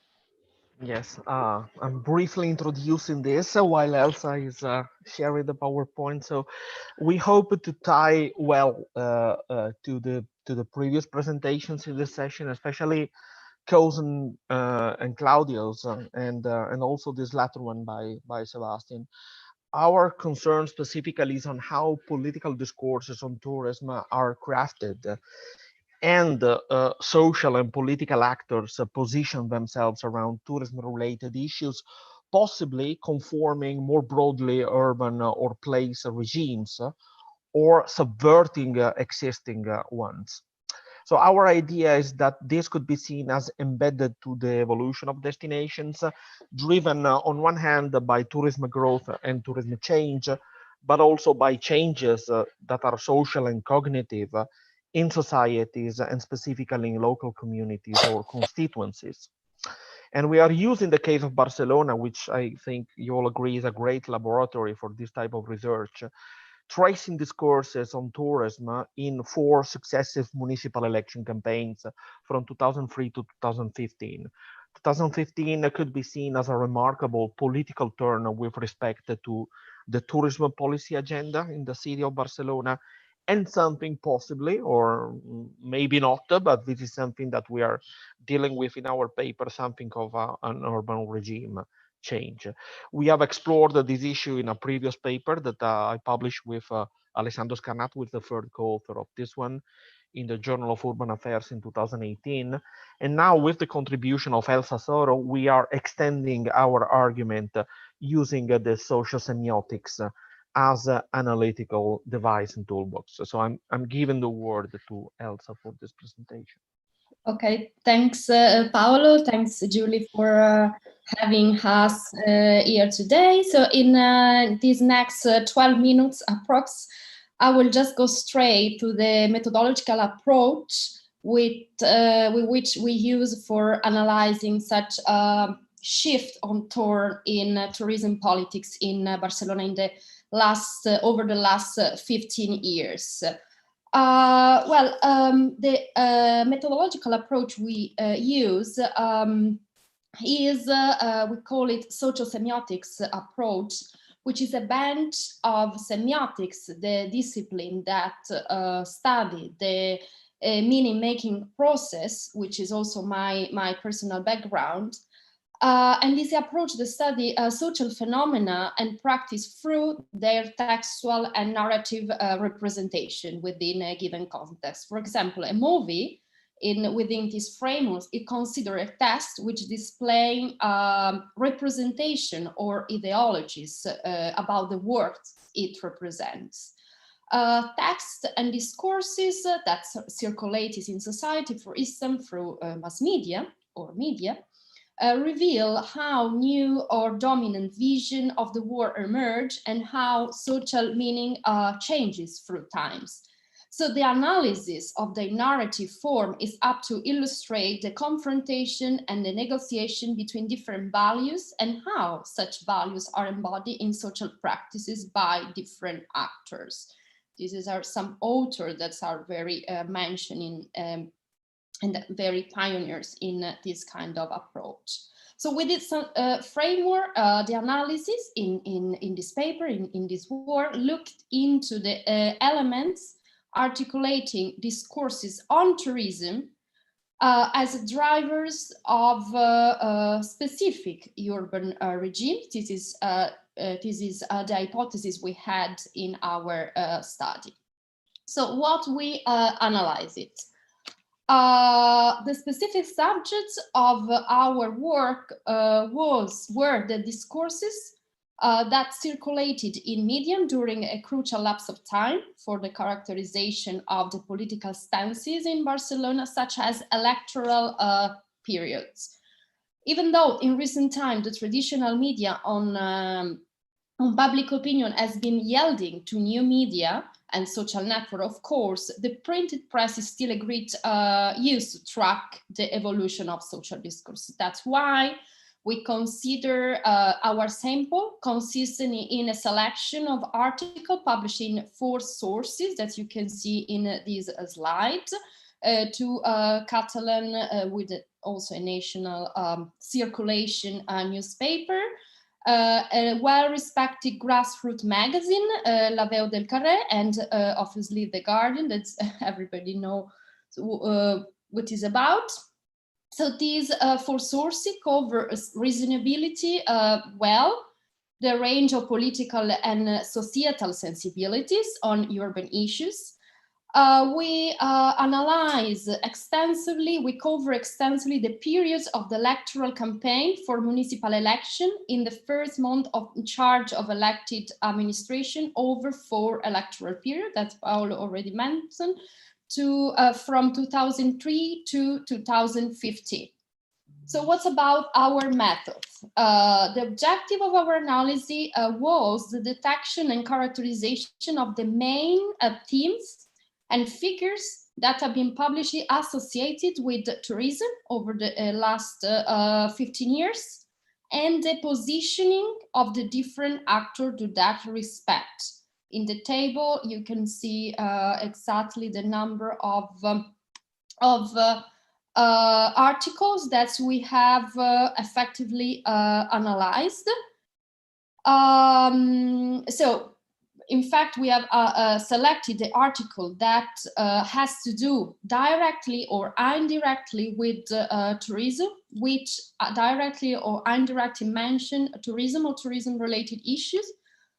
And this is the result of our selection.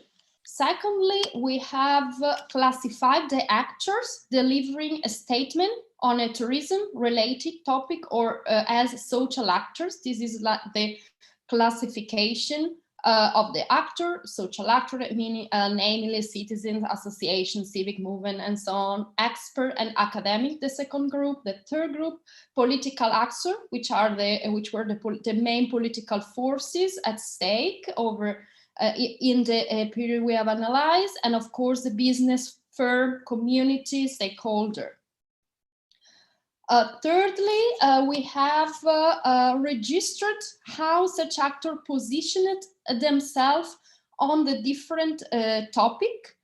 And in order to track such positioning, we use the semiotics category of euphoria and dysphoria. For the non-semiotics one, this is sound weird, but basically is the attitude, which is the euphoria is an attitude positive to a topic, and a dysphoric dysphoria referred to a negative attitude towards a topic, more or less, very roughly. So we register using this category and using this scale that you can see there, the positioning in reference to a certain challenge. So the mapping of each entry involved 3 dimensions: the topic, the actor, and the positioning. And of course, one of the main challenges was to represent graphically our in order to visualize the different positioning. We record that then to a box plot chart to map the entry, analyzing each period, situating each entry along this euphoria and dysphoria scale, and attributing to an actor, including short definition of the topic.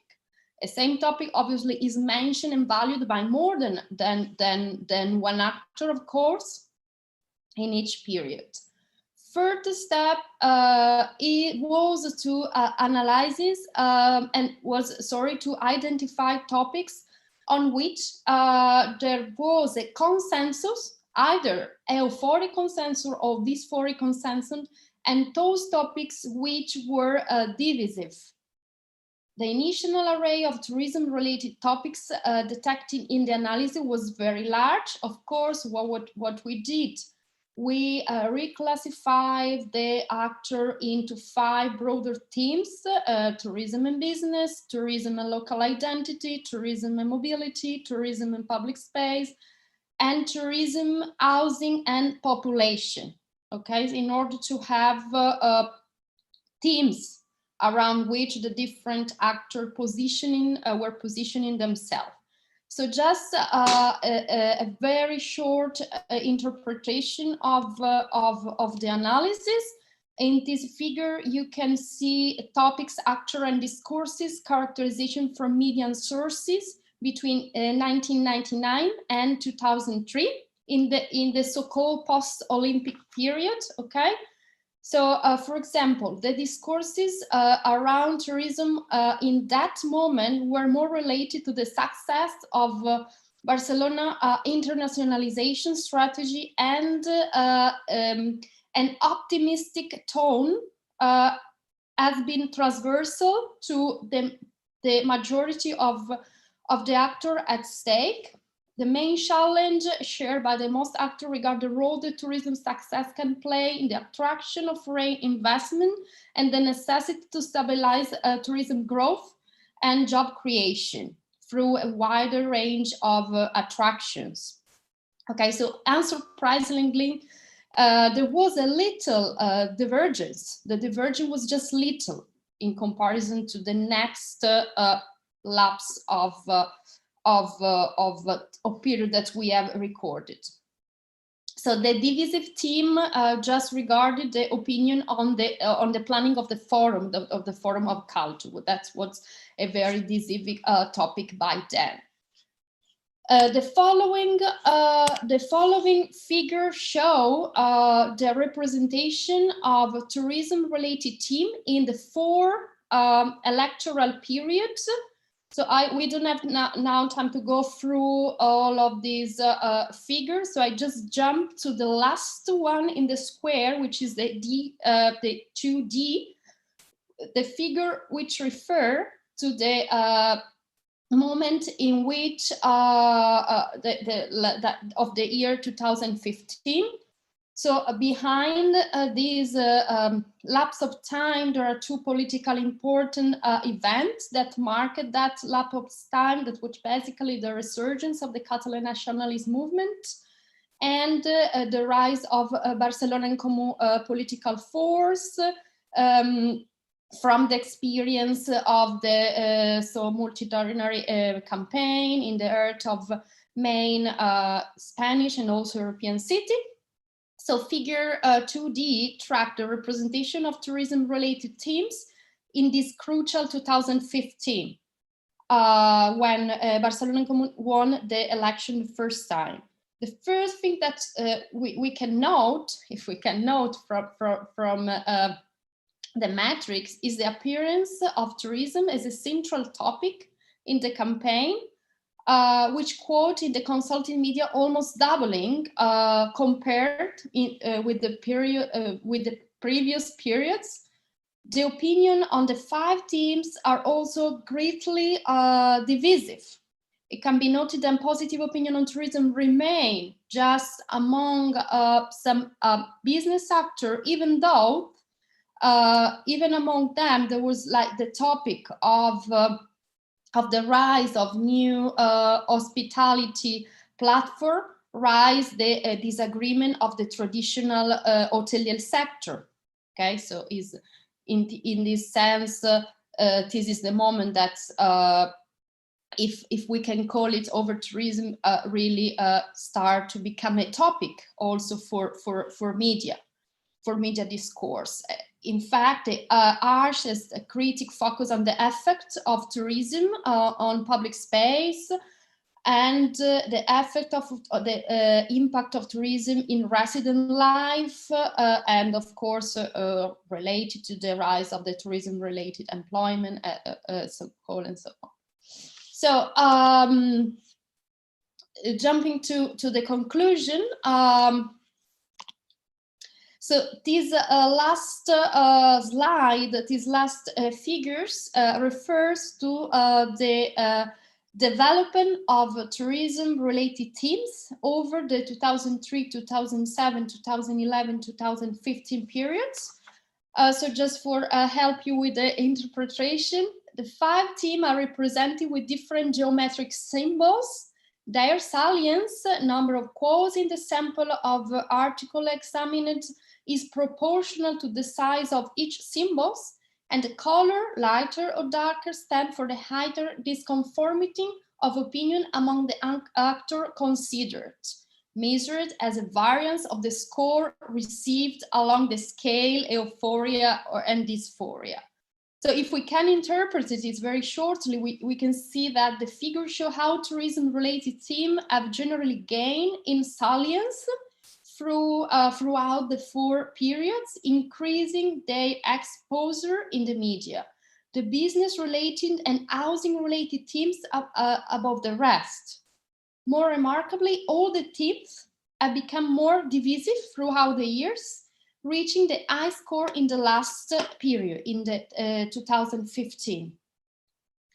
So our analysis of representation of tourism and tourism politics in Barcelona allowed us to detect a discursive shift from the initially enthusiastic boost tourism till eventually to the critical and reductionist approach still currently we can say, sustained by the new political force, Barcelona en Comú, well, not so new now, and its organized constituencies. So also the interpretation of result. We have to say that also the interpretation of result also relied on a number of in-depth and open-handed interviews with key actors about the 4 periods examined, carried out in different periods of time. Also, this is another section of the paper that is not at stake today, but we have to consider that also we have some finding from that. So, the research on which this article is based obviously is open to new refinements and extension, of course, considering the use of software, especially addressing new challenges that social media offer in that regard. That's obviously the number of occurrences in social media is so high that obviously a software for quantitative analysis would help in that sense. Anyway, we hope that this approach will prompt further research that can use social semiotics as a toolbox and able to engage in a more fine-grained analysis of tourism discourse politics, hopefully in a post-COVID scenario. Thanks very much for letting me present, and if you have any question, we were very happy to address them. Thank you so much, Elsa and Paolo and Alessandro.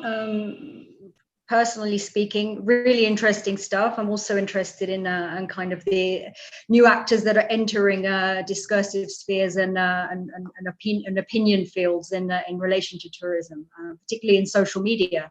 So it's fascinating to hear how semiologists would approach this topic, not being a semiologist myself, and it would be great to talk one day about that. Particularly in terms of one of the framings I've used in my own work talks about choreographers and dancers in online deliberation and conversations, in relation to specifically short-term rental platforms and Airbnb. How would you approach bringing in a social media dimension as a semiotician? What kind of method would you use? Just asking, because I'm very interested personally. There's some questions coming in, but I would love to know what you think on that. That is a very good question. We would say that, of course, social media are deeply semiotics as a media. So we can't really avoid that. We are facing a new object of analysis that's of course require, in order to be approached, required a massive quantity of, it's not required, that's present a massive quantity of data. So it's not the same, of course, to read and analyze deeply a text, such as an article in a newspaper, and try to grasp the quantity of comments and other occurrences that are present in social media. So what is actually semiotic is trying to do in that sense? Well, there are different lines. Mainly the interest towards the interface, which hosts discourses, and how interface can induce a certain use of the proper media and obstruct, I would say, others. So like the social media as a space for opinion that also have a weight in which user use it. About the comments and about the proper comments that user posted in social media, of course, there is all a line of research in more a sentiment analysis. But in this regard, of course, also semiotician and well, research in media use software in order to collect, for example, the emoticons, and try to understand the sentiment of the user through the through the combination of different emoticons. The same with the keywords. So this is again another software based research, which also is obviously used by semioticians. So in our case, it would be, of course, a combination of, if one thing that's one purpose that's we still have is like to transfer our research to, and including social media, will be probably using both.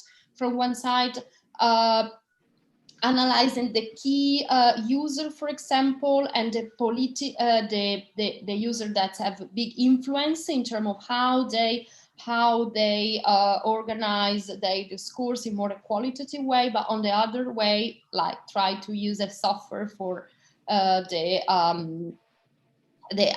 analysis of the sentiment or other aspect that require, of course, massive data in order to be relevant, because this is the thing. This is to which extent something is relevant. So depending. Right. Okay, thank you very much for that response. A couple of brief questions before we move on. From Wilbert Den Hoed, would you expect different results if samples were taken outside of electoral cycles, as opinions tend to be more politicized in these periods? I'll take it. But that was Wilbert, that was precisely the purpose. So we thought that the electoral period would magnify the question of positioning. So this is the moment in which political forces say what is the program in regard to specific issues. So we know that the post-electoral period could be different. In fact, what happened in Barcelona is that on tourism specifically, there has not been such a big division during the first period of government of Barcelona in Comú, 2015-2019, even on topics where this kind of divisiveness was manifested during the elections. But we are using our analysis of the positioning and divisiveness also to interpret how did a certain political forces win at the election. And one of the bets in our paper and also in the previous paper is that precisely Ada Colau could win the elections in 2015 because she was positioning around one of the issues with the greater silence in the political debate, clicking with the sensibility that in that moment was hegemonic between not only the public opinion at large, but especially the middle class constituencies. So we did that on purpose, basically. Okay, thank you, Paolo. I think we need to move on, actually. We're running a little bit late there. Perhaps you could respond to the other questions in the YouTube chat.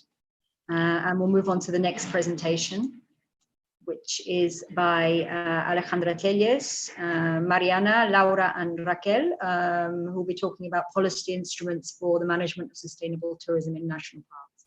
And the paper involves a comparison between Colombia, Costa Rica, and Spain. When you're ready. Thank you.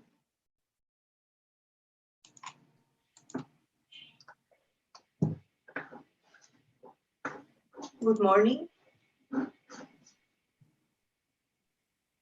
Hi. Hello. I'm gonna share my screen now.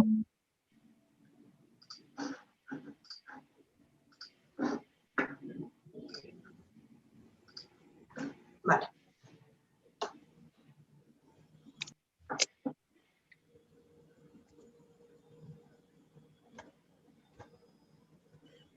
Okay, good morning. As you mentioned, we're going to present our research about policy instruments for the management of sustainable tourism in national parks using 3 study cases, Colombia, Costa Rica, and Spain.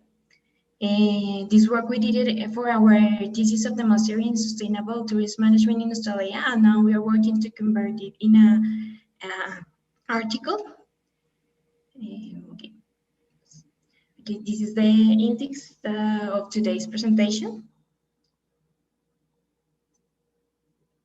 Okay, we choose to work with natural protected areas because they are of huge importance for the conservation of the ecosystems, and tourism may be an economic alternative for people living in these areas or close to them. But tourism also can have negative impacts that can finally destroy the place that they wanted to preserve. So there is a need for a balance between the protection of these places and allowing access to visitors to enjoy and appreciate nature in a correct way. So we wanted to know if concepts of sustainable tourism are being included in policy instruments in the management of national natural parks. For that, we did an exploratory research for analyze the context of policies related to management in national parks in 3 different countries. Okay, next. The objectives of the research were identify tourist management instruments in national parks, identify if sustainable tourism is taken into consideration in the legislation and official planning documents, and contribute to the knowledge of the analysis of public policies.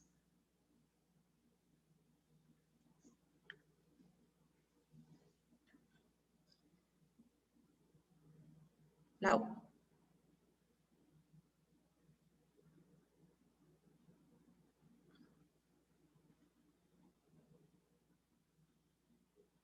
Okay, we wanted to select 3 countries. We decided that we need to have at least 2 mega-diverse countries. Ay, espera ya. Sorry. A ver. Here. Okay, so we wanted to select 3 countries. We wanted to have at least 2 mega-diverse countries and 1 European country with consolidated tourism. Also, the language had to be the same in order to compare the documents. And also we found out that the knowledge of the public policies in Latin America was weak. So we want to contribute to the studies in the public policies in these areas of the world. These are the countries selected, Costa Rica, Colombia, and Spain. In the case of Costa Rica and Spain, we chose the 2 most visited ones, Volcán Poa and Manuel Antonio in the case of Costa Rica, and Sierra de Guadarrama and Teide in the case of Spain. And in the case of Colombia, because of the access of the information and time, we chose 2 parks on the 10 most visited parks, which are Los Nevados and Chingaza National Park. Okay, for analyzing public policies in tourism, we use the categorization of instruments that Velasco developed for analyzing the context of the tourist policy.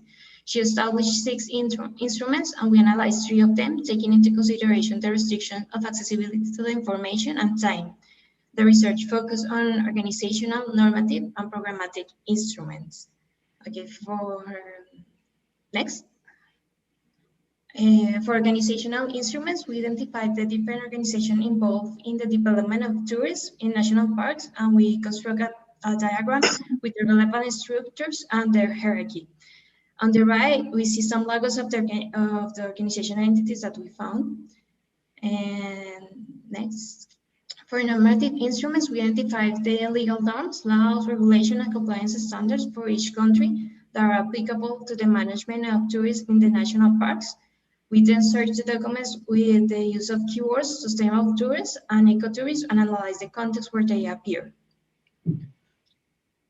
And for programmatic instruments, we divided into 3 steps. The first one was to choose 2 specific parks in each country and identify the programs or plans for tourists being developed. In Colombia and Costa Rica, we use specific documents for the planning of tourism, but in Spain, we had to take into consideration 2 different documents more generally, because they don't have a specific ecotourism or tourist plans in the parks. Okay, next. We developed a table with different criteria combining definitions about sustainable tourism and ecotourism.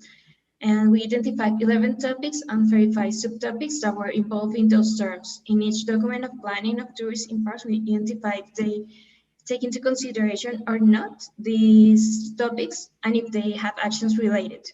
We didn't evaluate if they are doing a good or bad job, only if they are considering the sustainability in their management plans and if they talk about the actions related.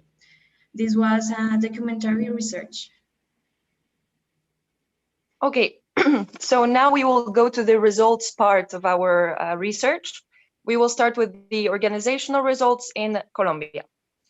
So Colombia has the National System of Protected Areas, the SINAP, which includes all the natural protected areas, whether public or private. The Ministry of Environment and Sustainable Development is in charge of the whole environmental sector, and specifically National Natural Parks of Colombia, which is in charge of the SINAP. The parks are part of one of the 6 territorial divisions, and also each park has its own administration. So now on the right in the tourism sector, we have the Vice Ministry of Tourism, which depends on the Ministry of Commerce, Industry and Tourism, and it is in charge of regulating the mandatory quality standards. So that includes sustainable tourism standards for service providers. The Vice Ministry is also responsible for the policy of tourism in nature and the sector tourism plans that each president has to have. And also with the Ministry of Environment, they elaborated the policy for the development of ecotourism. So now we go to the results in Costa Rica. So in Costa Rica, in the environmental sector, we have the National System of Conservation Areas, the SINAC, which is a dependency of the Ministry of Environment, Energy and Telecommunications. So the administration of natural protected areas is divided between regional councils and then into conservation areas. 11 conservation areas, which are in charge of the management of the protected areas within those places. Finally, each national park will have its own administration, and that administration will collaborate with local councils. So now on the tourism sector part, in Costa Rica, there is the Costa Rican Tourism Board, which is an organization ranked at the ministry level, and its president has the function of Minister of Tourism of Costa Rica. So this tourism board is in charge of the planning, development, and marketing of tourism in the country. And finally, we go to Spain. So in Spain, the environmental sector is overseen by the Ministry of Transition and Demographic Challenge, specifically in the Biodiversity, Forests and Desertification General Direction. The network of national parks that is managed by the Autonomous Organism of National Parks, the OAPN, but the management of each park depends on the autonomous community where it is located. So now in the tourism sector, in the case of Spain, the Secretary of State for Tourism is in charge of the cooperation and competitiveness for tourism. Is also in charge of the development of sustainable tourism and the analysis and policy evaluation in tourism, also in the natural areas of each autonomous community. So local administration in the case of Spain is highly important and the state is highly decentralized. Okay, for the results of the normative instruments, we can see here in this slide the tables that we have built with the laws that included mentions on sustainable tourism and ecotourism. For each country, the table is divided by its touristic legislation and the environmental legislation. After analyzing these laws, we have observed that some notions of regulations of sustainable tourism in national parks are present in each country. In the legislation of each country. The differences are in where we find this information and the clarity of the terms used. In Colombia, the National Regulation of Tourism clearly defines ecotourism, and in the environmental legislation of the management of the natural parks, the only type of tourism allowed in these areas is ecotourism, and the regulations establishes the terms of how it can be done, and it gives some guidelines. And only in some national natural parks, tourists are allowed. In the case of Costa Rica, the tourism laws identify sustainable tourism. Moreover, the voluntary participation on the certification for sustainable tourism is encouraged by some incentives. And there is also a tax, which is used for this promotion and development of Costa Rica as a sustainable destination. But there are no specific mentions of sustainable tourism in national parks. The environmental laws in Costa Rica focus on the regulation of the infrastructure in protected areas, regulating which kind of activities and accommodations are permitted there. And ecotourism is clearly mentioned there as one of the few activities allowed in these areas. In the case of Spain, there is no much mention in the legislation, but there's a law at an autonomous community level that talks about the promotion of sustainable tourism. In Europe, in general, there is the European Charter for Sustainable Tourism that it establishes some guidelines for this kind of tourism, although this is voluntary and each park can decide to apply it or not. In the case of Spain, also, we found that the different administrative levels for each autonomous community for each national park can be a difficulty for the national parks that are divided between 2 or more autonomous communities, because each one has different management systems for the same park. Okay, these are the results for the programmatic instruments. This table compiles the results that we found for the 6 parks. We noticed that generally most of the topics we chose to analyze to the sustainable management of the tourism in national parks are taken into consideration in most of the parks. However, only 6 topics are ultimately mentioned with a specific action plan in all the 6 parks, which are these ones that you can read here. Also, the carbon footprint is not mentioned at all in the management plan for the parks of Colombia and Costa Rica, but in the case of Spain, the mention of the topic is there. However, there are no specific actions proposed. Neither national parks of Costa Rica mentions the topics of sociocultural authenticity of the community or the contribution to intercultural understanding and tolerance. And in the case of Spain, it happens the same. Accessibility for disabled people to the parks has to be improved generally in all the parks, because it's only mentioned in the Téllez, where they have concrete actions for this issue. This is a clear visual of the results. As you can see, the parks of Colombia have better results in the specific planning, having more than the 80% of the actions of the subtopics analyzed, and with the similar results between the 2 parks. This may be related to a clearer legislation and the guidelines to develop tourism in these areas. As we mentioned before, also in Spain, there isn't concrete programmatic instruments for the management of the tourism in the parks, and each autonomous community is in charge of developing these actions, the actions that they consider relevant.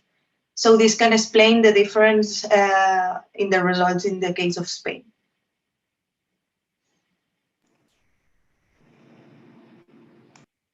All right, so now we get to our conclusions. So first of all, we noticed that according to all of our instruments that we analyzed, the coordination between the different sectors involved seems to be very important for the management of national natural parks. So although it is necessary to have an entity that has the leadership and can establish how the things have to be done, the responsibilities have to be shared.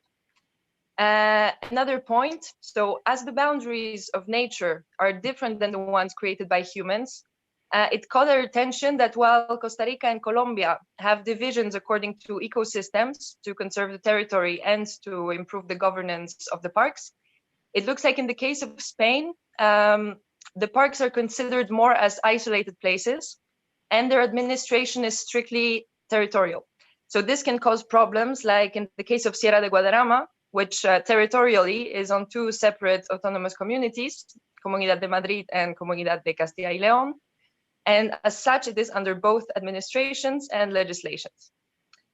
So finally, the legislation and planning documents, we believe, should be more inclusive of subjects related to sustainability and ecotourism.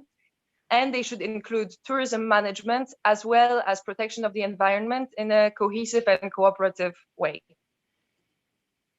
And to our final conclusion. So the research cases that we did show that political instruments are crucial in order to obtain a real improvement. So having the guidelines is important, but there must also be action plans and relevant legislation in order to really enforce the change. Moreover, we believe that it is necessary to have systems of measurement and control in order to actually monitor the progress that comes from those changes. So as sustainability and sustainable tourism are wide concepts and can be interpreted in many ways depending on the actor involved, it's really important to have a clear definition and clear goals, so nothing is left to interpretation. And even if the governance of natural park is decentralized, there has to be a general consensus of a minimum criteria that have to be accomplished. So our research is just the first step towards understanding how the tourism policies influence the development of sustainable tourism in national parks. The research can be deepened, other instruments can be analyzed, more parks can be added to the study, or even more countries can be analyzed and added. But already with this sample size, we noticed that there are political challenges in implementing sustainable tourism, and according to the style of government, it can vary. All right. So thank you very much for having us. Okay, thank you very much to all of you for a detailed comparative analysis of these three cases. I have a question in relation to, well, I guess Spanish national parks, and specifically national parks in Catalonia, which in a kind of post-COVID era and restrictions in terms of socially distanced tourism and leisure, parks in Catalonia at least have seen a massive influx of people over the summer period, and that brings with it new challenges. I'm thinking about the preparedness, how ready these three cases are for a possible increase in tourism and leisure in national park settings. Which of these cases are you most optimistic about? Which case do you think might be in the strongest position in terms of facing the challenges that COVID will bring in terms of outdoor leisure and tourism at a socially distanced, in a socially distanced context?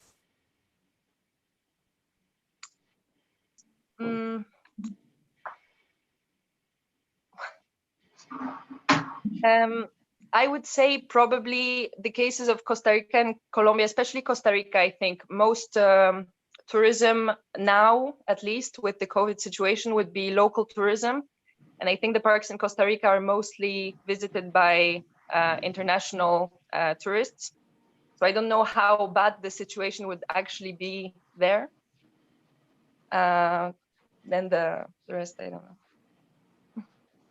Actually, the COVID situation makes like to identify new impacts in the tourist activity, because about the mask and everything, like you have to have a lot of plastics.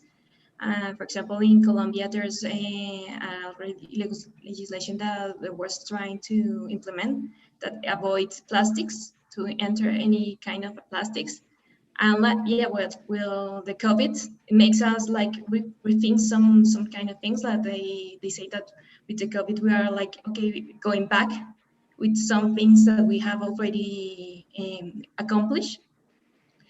And I think that like in Colombia, like there are like still starting to be very precautious about entering in the parks.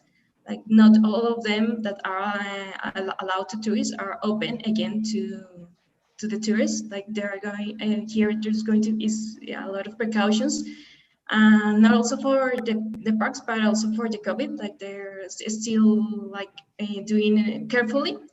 And because, for example, the Tayrona has a lot of tourists like going mass, like this park is like trying to avoid this. And the results of having COVID in the national park is that many biodiversity has come again. And it was like, it's really nice for the parks. But here there's a lot more of precaution in terms of, okay, we have to do a tourism, but we have to do it well, and not only for recovering the economy. In the case of Catalonia, I think that, yeah, because of we have to make tourists, and everyone was like too anxious to go and travel, and nature tourism is the best alternative. It may have like, okay, let's go, everyone, a lot of people there, but I'm not aware of how was specifically there. Well, as we said in our conclusions, we think that having a more centralized policies and legislations in this case in national parks is really important. So we found out that in Colombia it's super centralized. Well, it's centralized. Therefore, the legislation gets better and the laws are clearer. And here in the case of Spain, I think that's the main problem.